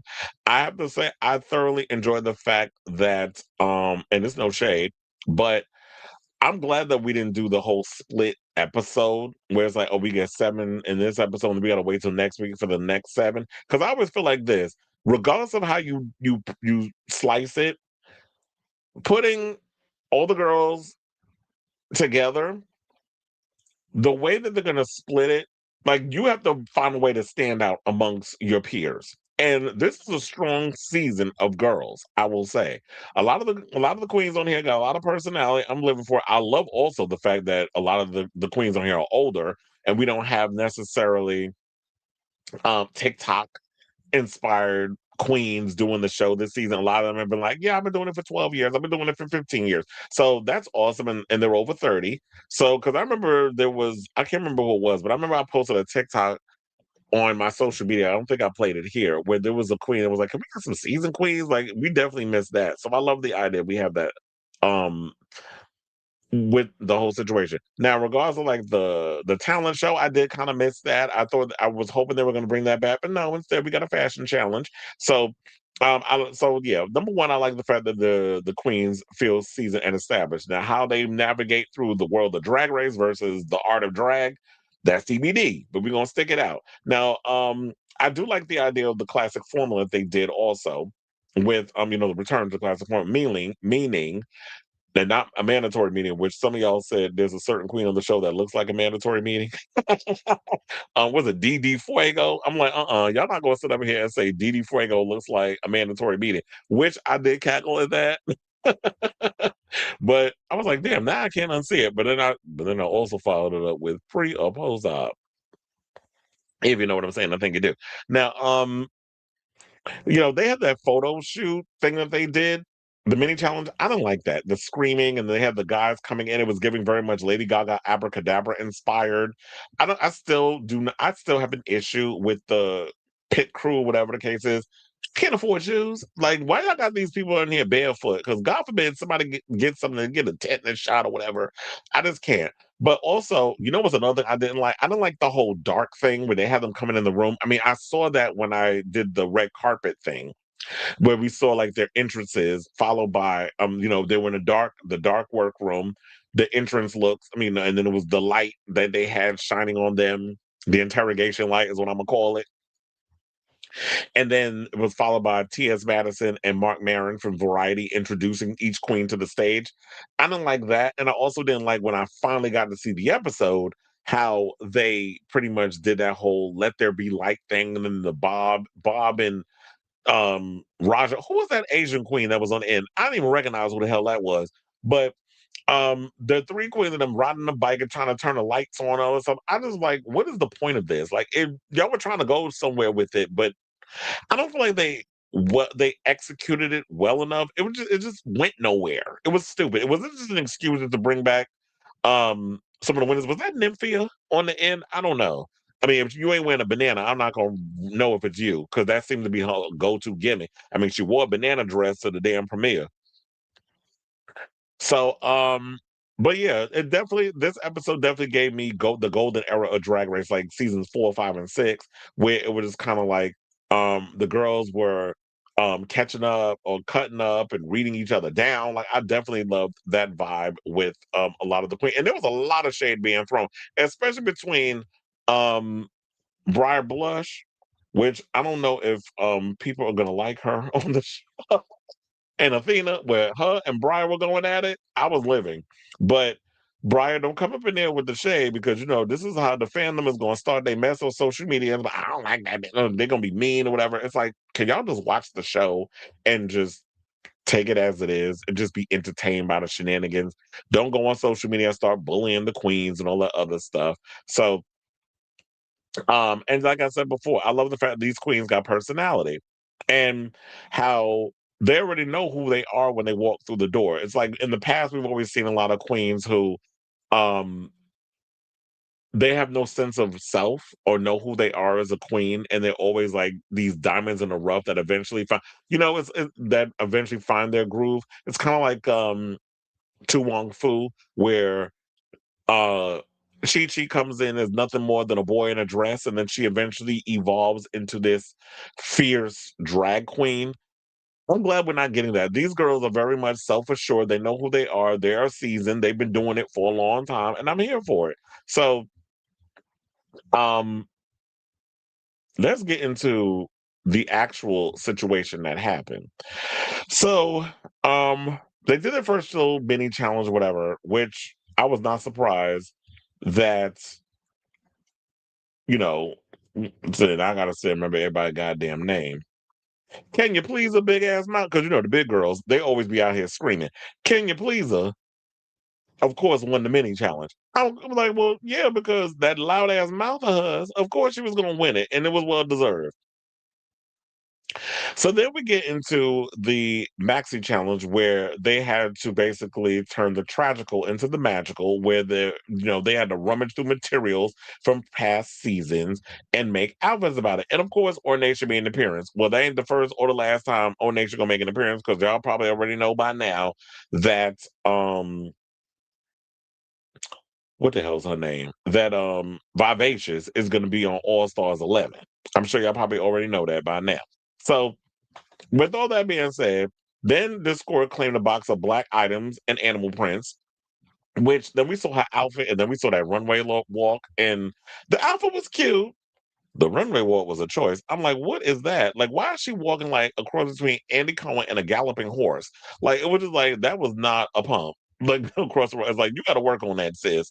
And the fact of the matter that Rue was cackling while Michelle was reading her, whispering, it was a whisper read on the walk, was hilarious. So, and then Nene, who actually liked her look, and I know there was some people that were hating Discord on her look that was inspired by Lala Reed. And then Kenya, she didn't pick up any fabrics. And then we saw what that turned out to be. We got the pictures. We're going to get into that in a second. But then also I found it funny because Kenya Pleaser also forgot to pick up fabric for her outfit. Well, I was picking up all this stuff and I forgot to pick up clothes. Another thing that I wanted to bring up too, that I've noticed, like, why somebody got a lot of Florida girls on this season? So that was relatively interesting. We got like a lot of Florida queens up on here, so there might be a Florida alliance. Now, I don't know if anybody from Florida will win. I could definitely see based off the seasoning of it all. That do y'all think that Athena could be the Sasha Colby of the season, like the way that they're setting it? Because she's been around for a long time. She's got drag daughters and she's got a drag granddaughter and a drag auntie that is that is on the show. And so you have a mother granddaughter, because she's gonna say mother daughter, it's like child. If she is the child of a different Dion, then you're not the mother, you're the grandmother. So and then they brought up the whole Mykonos thing and what's her name? Uh Lindsay Lohan and all that mess. So now after they did the Reclaim, Renew, Rejoice runway category, hold on. Let me bring up this picture because we was up in here talking about this other stuff. Can we talk about RuPaul's runway look, which looks awfully familiar? And then I had to be reminded, Brooklyn Heights wore it first. So let me take this out for a second, the comments, because y'all gotta see the whole thing. Oh wait, I gotta take this other thing out too. The banner. So if you look at the bottom, Brooklyn wore a pump and Rue was wearing a boob. First of all, I understand Rue is 65 years old, but the dress made her look bloated. It added 10 extra pounds. When you look at Brooklyn Heights, it was giving couture. Rue wearing that ankle boot, it cut off her legs. I didn't like the fact that she was wearing the ankle boot with that. I thought maybe she should have wore a stiletto or something or another instead of an ankle boot. It just didn't look flattering on her. I understand you get inspired by trying to wear some of the younger queens and stuff. And I don't want to make this an ages thing because in drag, if you wear it well, you could wear whatever you want regardless of the age. But it just the outfit was wearing Rue rather than Rue wearing the outfit, in my opinion. And let me put the banner back. And let me put the so yeah, I was not necessarily feeling Rue's look on the runway at all. So yeah, so they did the Reclaim, Renew, Rejoice runway category, and let's get into my overall thoughts in regards of my overall thoughts on the looks. Now, the safe looks, in my opinion, I would say Athena Dion. I did like her look. Discord Adams, her look was safe, no shade. I just did not feel like that she was giving full on, like she really pushed herself. I love when these girls come in. Oh yeah, I am the delusional. Well, she was giving delusion. She was giving Q delusions during that. So I'm like, damn, already? Or this is too early in the show for the delusions? Like the Q delusions, I'll say, because that's the one. Q, Lucy LaDuca, pick one. So she thought I was gonna be in the top. I'm like, yeah, the outfit is cute, but I feel like if you're gonna come out and do this aesthetic that we know of Discord Adams from seeing her fashions, she should have been someone who really pushed that look. And I just feel like the look did give safe. It didn't really push the boundaries of what we feel like, okay, you really need to give me a little more. But I felt like you held back and you thought you could just throw something together, and because you design your stuff, that was gonna get you kudos. And no, it didn't. So, I had to take notes and stuff. So of course I'm gonna have to go through those. And then yeah, I already made a comment about Discord Adams' horrible ass walk. Sierra Miss Avatar meets Mystique alien look. I thought that was cute in regards of a comic book cosplay challenge, but I wasn't completely sold on that whole situation. I was like the alpha. There was parts of it I liked, parts of it I didn't like. I love the hair and I love the makeup and I love the crown. So I love that. Now, those are the saves. To make sure I got all my saves. Yeah, so those are my saves. Now, in regards to the best looks, Nene Coco with the gift bags that was inspired by Lala Ree. Yeah, there were some imperfections on the side where you can see a little bit of her ass, and there was a little imperfection there. But overall, the construction of it all, because that was her background as an engineer. Like I remember hearing like a lot of times, especially if you watch Project Runway, you hear like designers go, "Oh yeah, I have an engineering background, whatever," and that goes into the construction of the designs and all the other stuff. So I remembered hearing that from Project Runway. So that's why I like that about the overall look of uh Nene's look. I like the look. Whether how they was feeling about it, particularly Discord. I love the look. I love the design. I love the fact that she was able to make something relatively interesting. And I think that's what it was. It was the overall um architectural design of it all is why they voted for it in the top, in my opinion, or it could have been a producer's choice, but I thought it was a relatively solid look.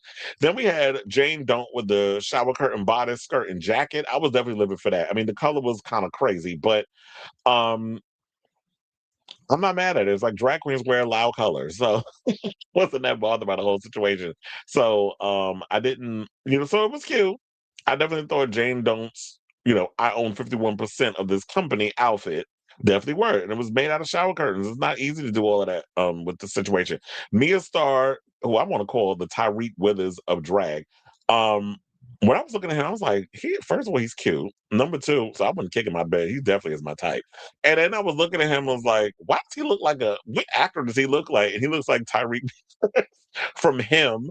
And what was the other movie? Oh, I Know What You Did Last Summer. They look alike out of drag. I was also thinking the light skin one from Kid and Play. I was thinking that too. I like Mia Star's look, and Vita Von Teese stars My Fair Lady Meets Beetlejuice umbrella gown ensemble. I was living for that. So, and then we got to get to the worst. So the worst would be Can You Please Her? I like the top, but the skirt was definitely a mess. And then I did not like Didi Fuego's baked potato wrapped in foil look. I hated that look. I was like, now the top part was cute. I thought that was well constructed, but then when she tried to drape it with that foil piece where it was trying to look like a gown, I guess was she the one that made or was it somebody else? You have to remind me because a lot goes on. I can't never remember. Um was she the one that did the whole thing about that was based off Alexi Love with the tarp? It was like it just didn't. That whole look didn't work for me in that whole situation. So what else? Oh, and then we had Darlene Mitchell. One word I got for her: proportionizing. So I hated that cornhole entrance look. And girl, you from New York. But then again, I always forget, like there's a lot of New York girls that are like good with the comedy, they're good with the performance aspect, but y'all looks be a choice. I don't think New York is relatively known for like pageant gowns and beads and things, unless you were in the ballroom scene and you were doing like what Pepper LaBeige and all of them was doing. But as far as like drag goes, drag queens ain't necessarily known for their fashions, even though we are the fashion capital of the world. So yeah, I didn't like her cornhole entrance look, and I also hated her bedtime runway look. I just didn't like it. It just felt very similar to the entrance look, and I just didn't. I was like, girl, I can see your tuck. I can see your religion. I know you did a whole tuckation situation, but it just wasn't working for me.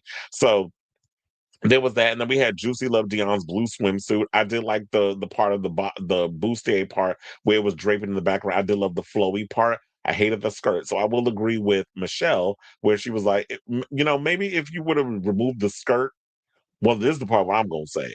If she would have removed the skirt, I believe she would have been more on the safe side. I don't think she would have been in the bottom. But that's just me. But that whole skirt with the thing, and then rely on the body. It's the first episode. You can get away with relying on the body in episode one, but if you're doing it episode 2, 3, 4, 5, then it's like, okay, man, we gotta have a talk. So I didn't like I didn't love Juicy's swimsuit. Briar Brush, sorry, pink corset look, hated it. It made her look big on camera, kind of like with RuPaul in that belt outfit. It made her look bigger than what she is. And I've seen her in person because I told you I worked the red carpet. She's a lot smaller in person. So when you're on TV, it adds pounds to you. So I wasn't really liking that outfit. And then Mandy Mango, perfect. The who I like to call the Timu Nymphia win. I was not liking that outfit. The entrance look, it did give like costumey very much. Like she got that nurse outfit from the pleasure, what they call that? The pleasure principal, pleasure police, women pleasure, the pleasure chest. I don't know why I couldn't think of the name of that place. The pleasure chest. It looked like that costume was giving very that. It was very spirit Halloween. I didn't like the entrance look. We get that you're a nurse in real life, but the outfit was just packed was a haggard mess. And so I didn't like that. Yes, she is giving me Timu Nymphia win teas on this season. I was like, wait, is Nymphia competing again? The bitch already won. Why are you coming back? So it was that. And then I did not like that bulky wicker basket dress and the over accessorizing of the flowers. You had that draping on. I'm like, okay, you are doing too much. Maybe she would have found something to cover the wicker basket part. It would have been a more sellable look. But personally, I just did not like it.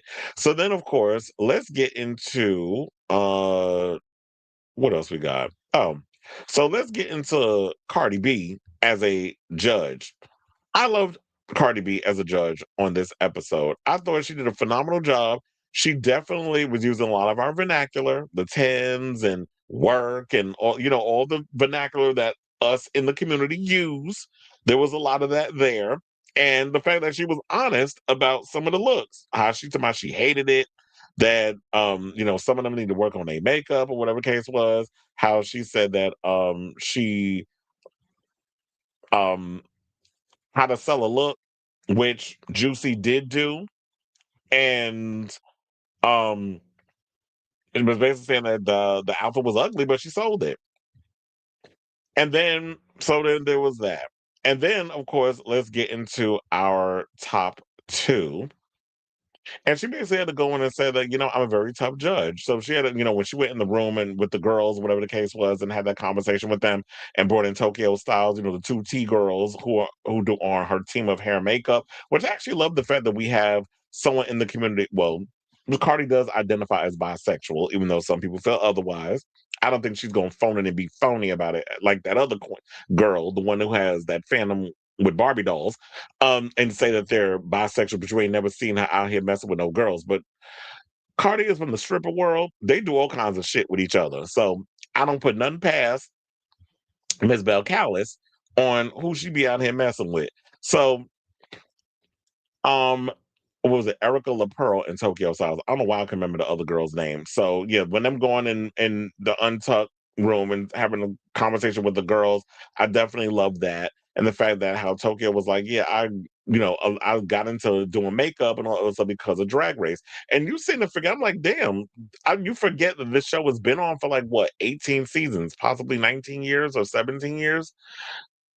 Notwithstanding, so when you're thinking about that, you forget how long this show has been on and how impactful it's been for a lot of people and inspirational. And that, yeah, a lot of people get into drag, or not even just drag, they do makeup, they get into the makeup artist scene, or they get in their hair, doing hair design or whatever the case is, because they watch Drag Race and they bring a lot of that ballroom culture, or they bring a lot of that drag culture into a lot of those cis spaces, which I did agree. I was 100% on board with what Cardi had to say in regards to that. And she was like, yeah, that she don't care what anybody thinks. She goes around with her entourage, her her glam squad of trans women be with her whenever she's traveling or going wherever, doing whatever. And she said the men be looking. I'm not gonna spill no tea, but the men be looking. I was like, oh, trust. We know the men get with the dolls. We've heard many of the stories, be it from T.S. Madison, trans girls I know, and the stories that a lot of people tell is like, yeah, the men are visual creatures. They're gonna look at someone, and if you look like a woman, but then you so happen to have a little something extra between me down there, the men gonna get with it. So, yeah, can you please? She got read down to the floor, and I did cackle. By Cardi, where she was talking about, yeah, that outfit was ugly and the makeup was, and it was like she should have changed the hair and all this other stuff. And then we have our top queens, which was Nene and Vita, which I was living for, and that lip sync was everything. And that was just like, I know a lot of people were shocked that Nene Fuego ate up in the lip sync. Now I will say this: what I was hoping, because I was like, now I got to go back to my notes because I'll be forgetting broads' names and things. Um, who was it? Did I say?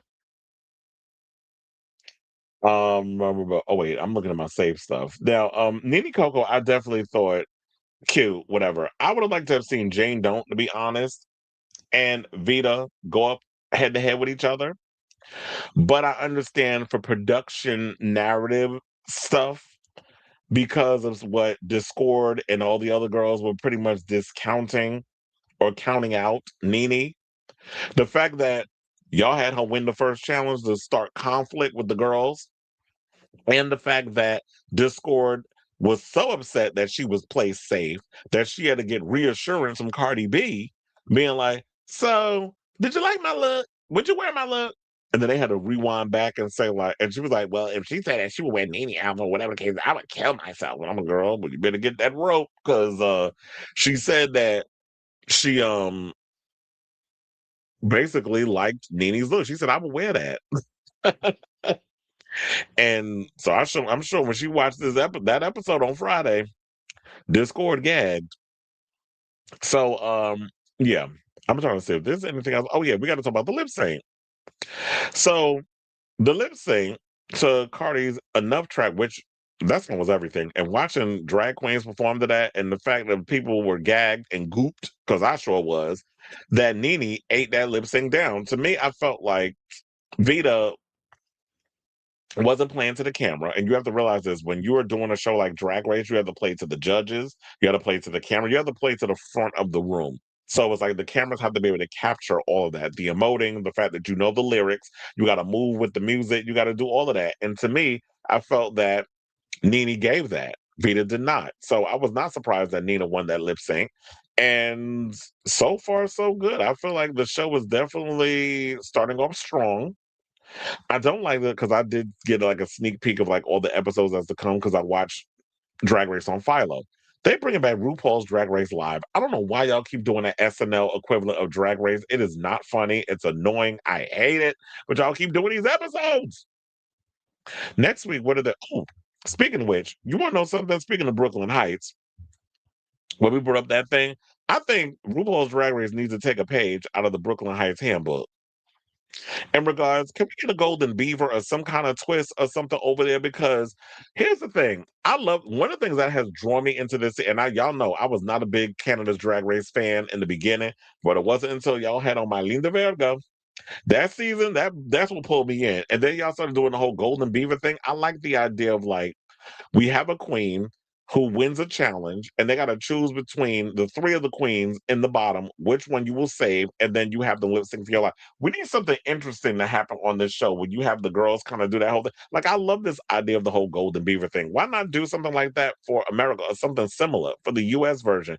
Because we definitely need a shakeup over there. The whole usual thing that y'all be doing with the double episode and y'all don't eliminate people in the first episode. We already know that. Y'all haven't eliminated somebody since what in the last 6 seasons.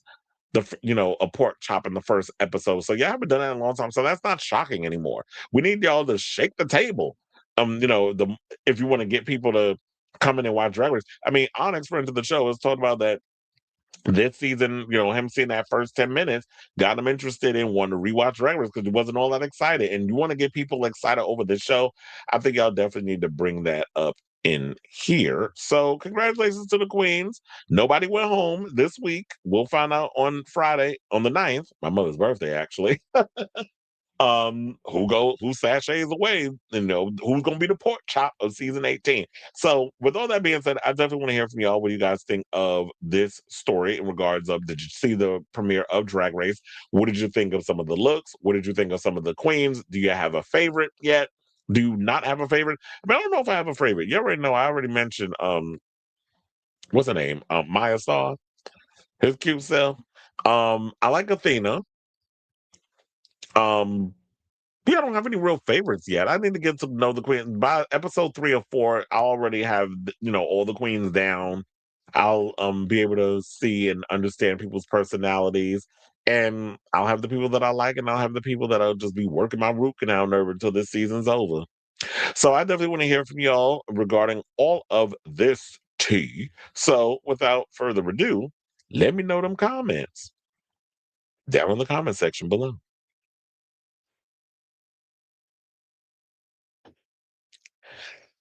All right. Let's see where we are with the comments. Hold on, hold on, hold on, hold on.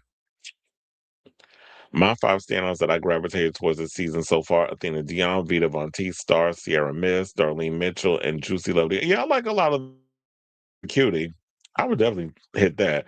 Um Dita Von T, Star, I'm definitely living for her. Sierra Miss, I love Sierra Miss's overall aesthetic.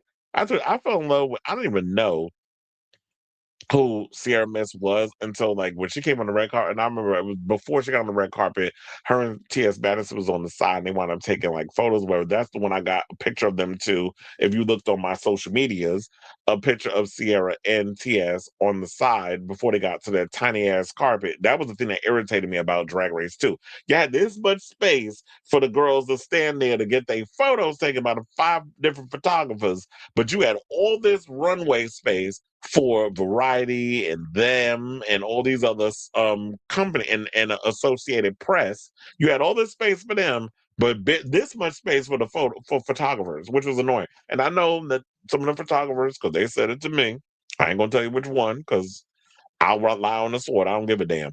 Um, they were like, they're just so happy to just be here and they could just hire their own people and take that. That would require them to spend money, so that's not gonna happen. And in the words of, it was a cute setup, but I was like, but in regards of what Gia Gunn said, was there no budget this time around?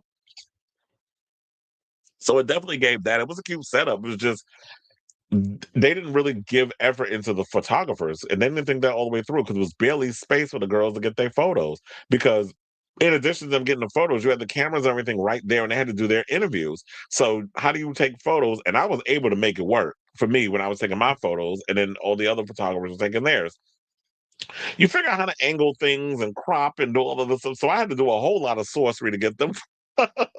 And luckily, people were saying that they liked them. So there was that. But yeah, Mia Starr definitely like them.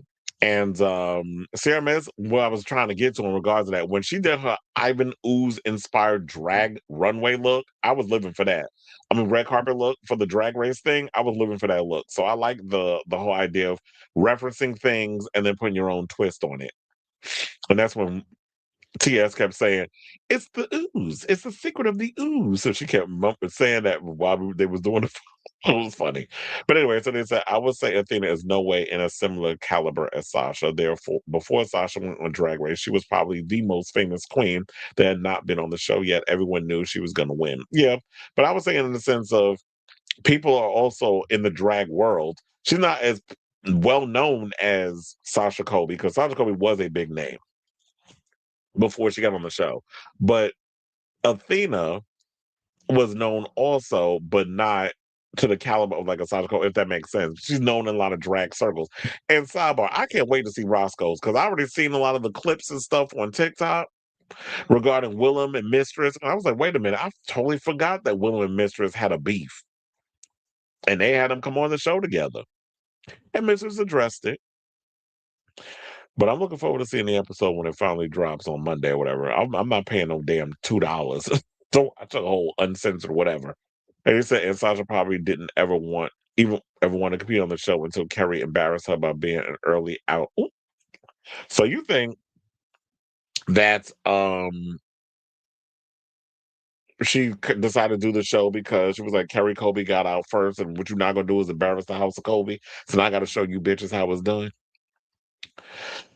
A Miami icon and a Mykonos because she had to let us know about Mykonos too. So, she's popular in Mykonos as well. How you got Florida and Greece? He said it's funny how some people are saying some queens look like Pat. Yeah, they do. Yeah, we said that it was like Didi Frego looks like a mandatory meeting. I love Nini's look the most out of everyone else's. The worst look for me was Miss Pleasure. Not Pleaser Principal. Yeah, Kelly Pleaser was a mess. I was like, girl, how'd you forget, as big as you are, to get fabric of all things? Because that skirt was I'm like, what is that? Like you draped yourself in a loofah. They said, well, at least you can take it off and wipe your ass with it. And he said, I never heard this Cardi song before, and I liked it. I was kind of hoping they would play Wet and Gushy, but it's fine. No, I feel like that song is, they're probably like, oh, that's too inappropriate for TV. I love Cardi's look too, but it was giving very much high drama and very much drag. But it's fine. I also love the Powerpuff Girls ensemble and how they brought them with her. It's funny you said Powerpuff Girls. I heard this. I could have sworn somebody said something different, but it might be Powerpuff Girls. If you look like a woman, but so you happen to have something extra between you down, child. Between me down there.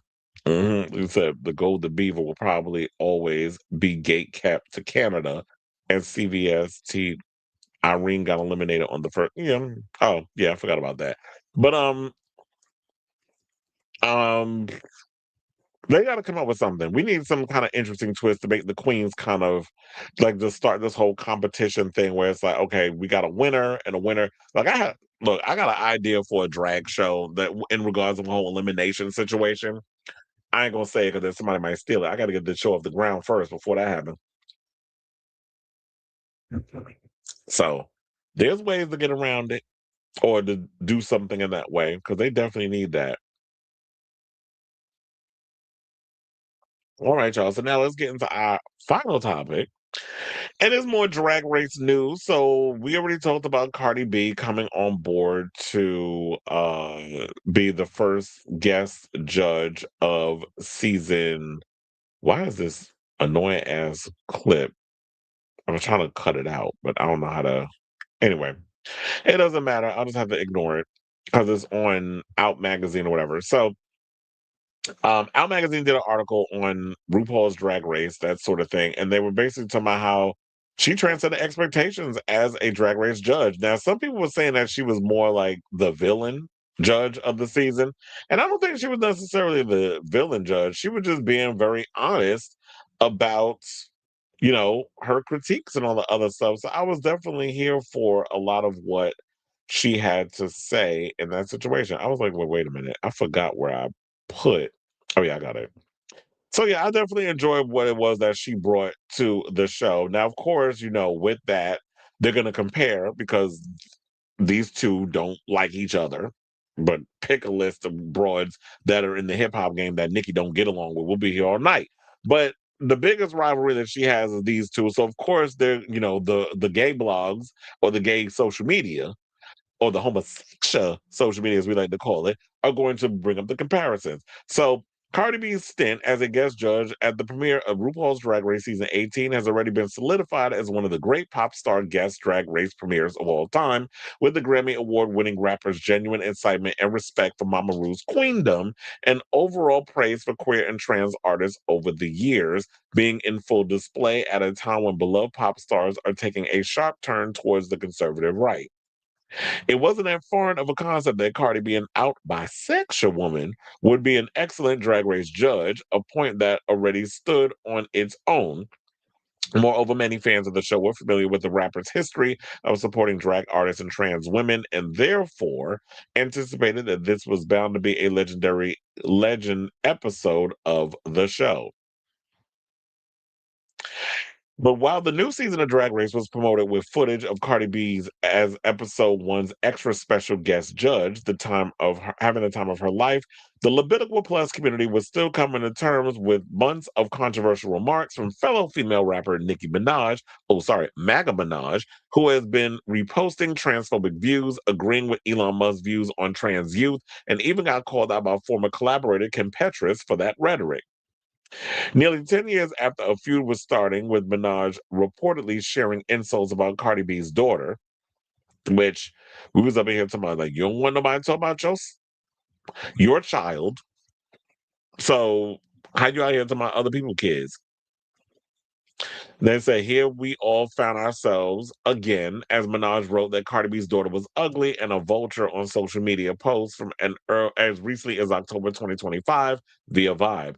Throughout November and December, Minaj continued arguing with Cardi B and others incessantly, even though Minaj has always been beloved by queer people and showed support for the Levitical plus community on a few occasions. She continued her descent into MAGA land by attending a conference hosted by widow Erica Kirk for Turning Point USA, an organization founded by her late husband, Charlie Kirk. Now, on Friday, January 2nd, Drag Race Season 18 premiered on MTV and showcased Cardi B as a fiercely supporting ally for trans women and drag artists. The rapper was a lovely, supportive, and hilarious judge who shared actual critiques without punching down or making anyone feel bad on their very first time ever walking the runway. The respect and admiration for Levitical Plus talent was then evidenced even further by a gag-worthy untucked moment, thankfully shown on the main episode. So yeah, we have that on the main episode, but also, I'm trying to remember. Didn't Cardi come in during Untucked? I fell asleep during that point, so I'm like, I could have sworn she came in on Untucked. Remind me in the comments if she did, but I could have sworn that. Oh wait, she did come in during the episode, and then I remember on Untucked she did bring Tokyo Styles and Erica LaPearl in the workroom. They said so. Yeah, they're for those you don't know or probably do know from watching the episode. They're two trans women who have been on the rapper's glam squad for many years, who became famous in their own right. Because Tokyo Styles, remember, she had a talk. I mean, not a talk show. She had a show on WeTV, I believe. It used to come on right after the Braxtons, and so they were thrilled, and basically from what we saw to be kikiing with the queens in the workroom. And so then they said, this is what she said, these are the dolls while sitting alongside Styles and La Pearl. I can't live without them, literally. So, because who else is going to beat that face and make it look good but the trans girls? Since no shade, and this is no shade to her, but a lot of you girls are running out here getting bodies to be built like a trans woman. Might as well get your face beat by one and a wig put on top of your head and a lace front, designed by one. Now, Mikey Meeks, a 29-year-old contestant from Orlando, Florida, praised their work as queer art at its finest, telling Cardi B directly how meaningful it is to have an artist at your caliber incorporating our community into what you do. And said thank you, and I learned a lot from your community. And this is what Cardi said. Now, I do think that it's great with the allies, and but look here, I gotta go with being devil's advocate. It comes a point where it's like, can we start putting our people at the forefront of stuff? Like, there shouldn't only be trans people or queer people in the background making a lot of you artists look good. A lot of us need to be at the forefront as well, because we're the movers and the shakers and the ones that's creating all the art. So why can't we showcase that? Why can't we have like an openly queer artist who's out here doing the same type of quality work that an ally is able to do? So there needs to be a lot of that. But I know like a lot of these executives, even though some of them get down with people in our community, are scared to get behind and support actual queer talent. So then Styles added and said, I remember when I first started my transition, this is how I learned how to do makeup, RuPaul's Drag Race. And then just seeing all the looks and stuff, it just always inspires me. Even here, I was like, we should do this and recreate this. Sometimes we bring the culture to the mainstream hip hop field. Well, that's not sometimes, child. If you really look at the epicenter of hip hop with like b-boying and breaking and a lot of stuff, a lot of those elements of hip hop comes from, it's similar to ballroom.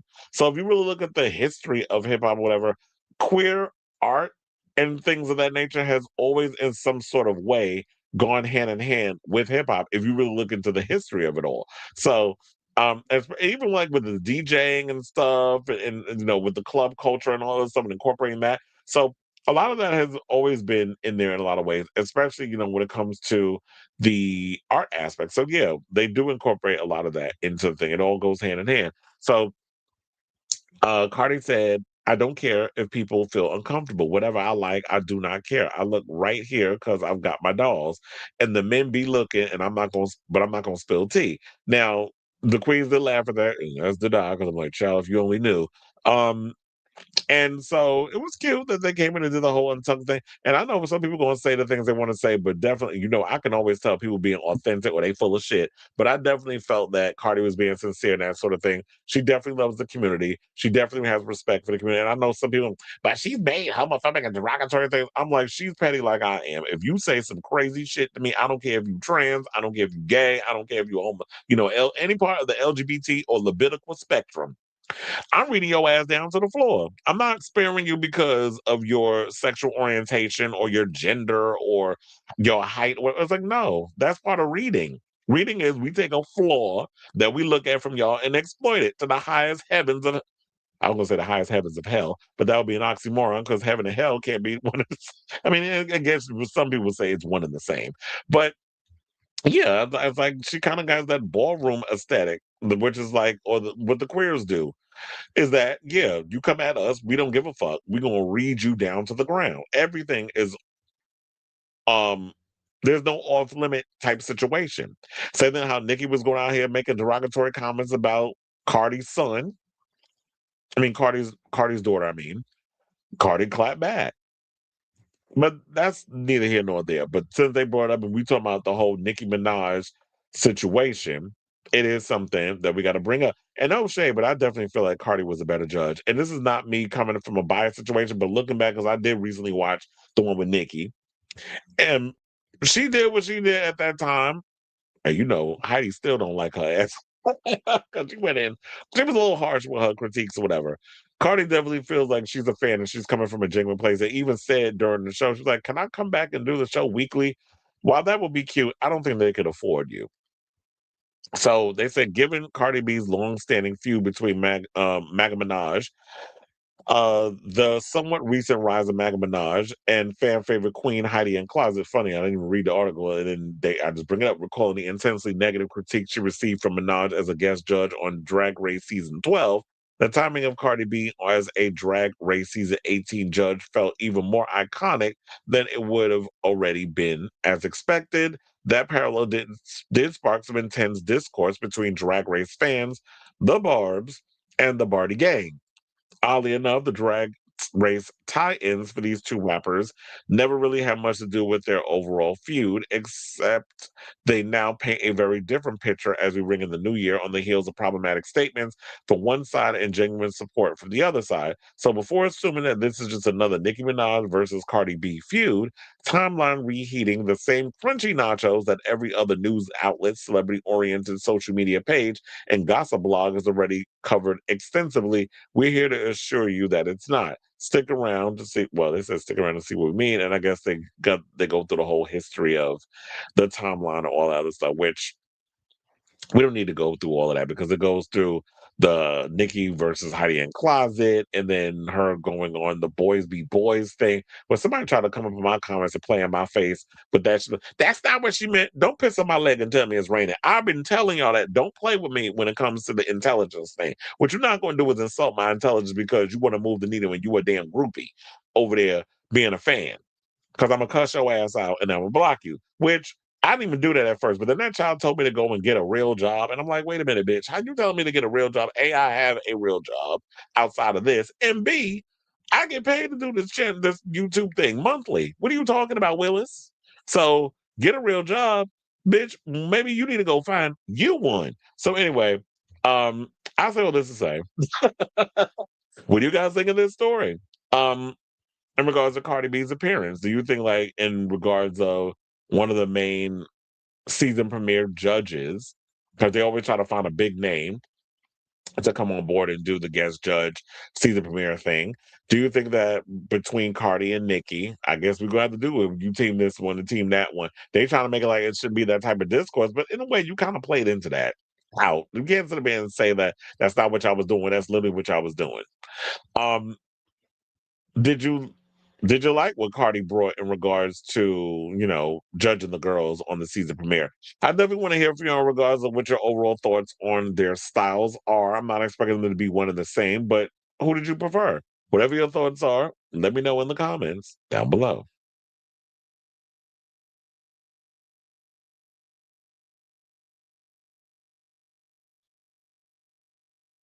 All right. Oh yeah, I went too far up. Who was meaner premiere judge? Nikki was. I mean, Cardi, when she came in and was like, she was given harsh critique. She was like, "No, I'm a tough judge." And basically, when you break it on, and you have to realize, look, being on TV, and also you're going to deal with judging and stuff on TV shows or in regular pageants or whatever it is. You got to be prepared to have a thick skin. I'm not going to sit and sugarcoat stuff just because I'm worried about your feelings. I'm not going to be Sonic how mean, but I'm going to give you some tough critiques only because I want you to be better. This episode, it definitely was enjoyable and entertaining. I'm looking forward to next week's episode. But shit, y'all probably gonna make me want to turn on Drag Race and just to keep myself occupied, just watch some old episodes. I love Briar was that read, and she was like, when she really got, when I guess she was really feeling it, I was like, well, damn, you can't throw shade and then tell someone how shady to be in the situation, because my shade is not gonna match yours. I'm gonna go above your shade. So when you coming at me with this shade, I'm coming up here, and you're just gonna have to match me. And Athena Gupta and Brian couldn't take it. What is that Gene Simmons helmet hair ensemble thing? I'm not even feeling it, but I'm like, okay, girl. If that's your look, then okay. If you like it, I love it. She said, you wear less than me with more to cover. I remember was saying, you a big girl, big girl. And the score walk made me think of that girl from America's Next Top Model. And Miss J says she looked like she has. She was walking like a galloping horse. I said she walked like a cross between a galloping horse and Andy Cohen. Have you ever watched how Andy Cohen walked? He walks so damn funny. Not only does he stand like awkward, but he walks funny too. And it was a recent video that I saw. I don't remember where I saw it from. It might have been on you on in was it Instagram, Facebook, or TikTok, one of them places. He was walking down the street and someone was like, why is he walking like it's like I don't know. He walks funny. He walks like his back hurt or the feet be heavy. But anyway. All right, y'all. So it looks like we're at the end of today's show, our first show of 2026 down. So be sure to tune in to future episodes because that one on filter is still going to be, new year, same messiness. We'll elevate it a little bit with extra things. But yeah, if you haven't already, please hit that like button. If you're new to the channel, hit that subscribe button. Also, be sure to smash the notification bell so that way you know when we go live with a brand new episode of Chris Avalon Unfiltered. I want to thank you all for tuning in to this latest first episode of the season. I will be back on Tuesday. I have to work tomorrow, so I will not be able to do a Monday show, but I'll be back. That's why I did one on Sunday because I was like, it's been a minute. But yeah, I'll be back on Tuesday with a brand new episode of more shenanigans and more mess. So definitely stay tuned for that. Love you all for watching. Thank you all for tuning in as usual. And until next time, ciao, darlings.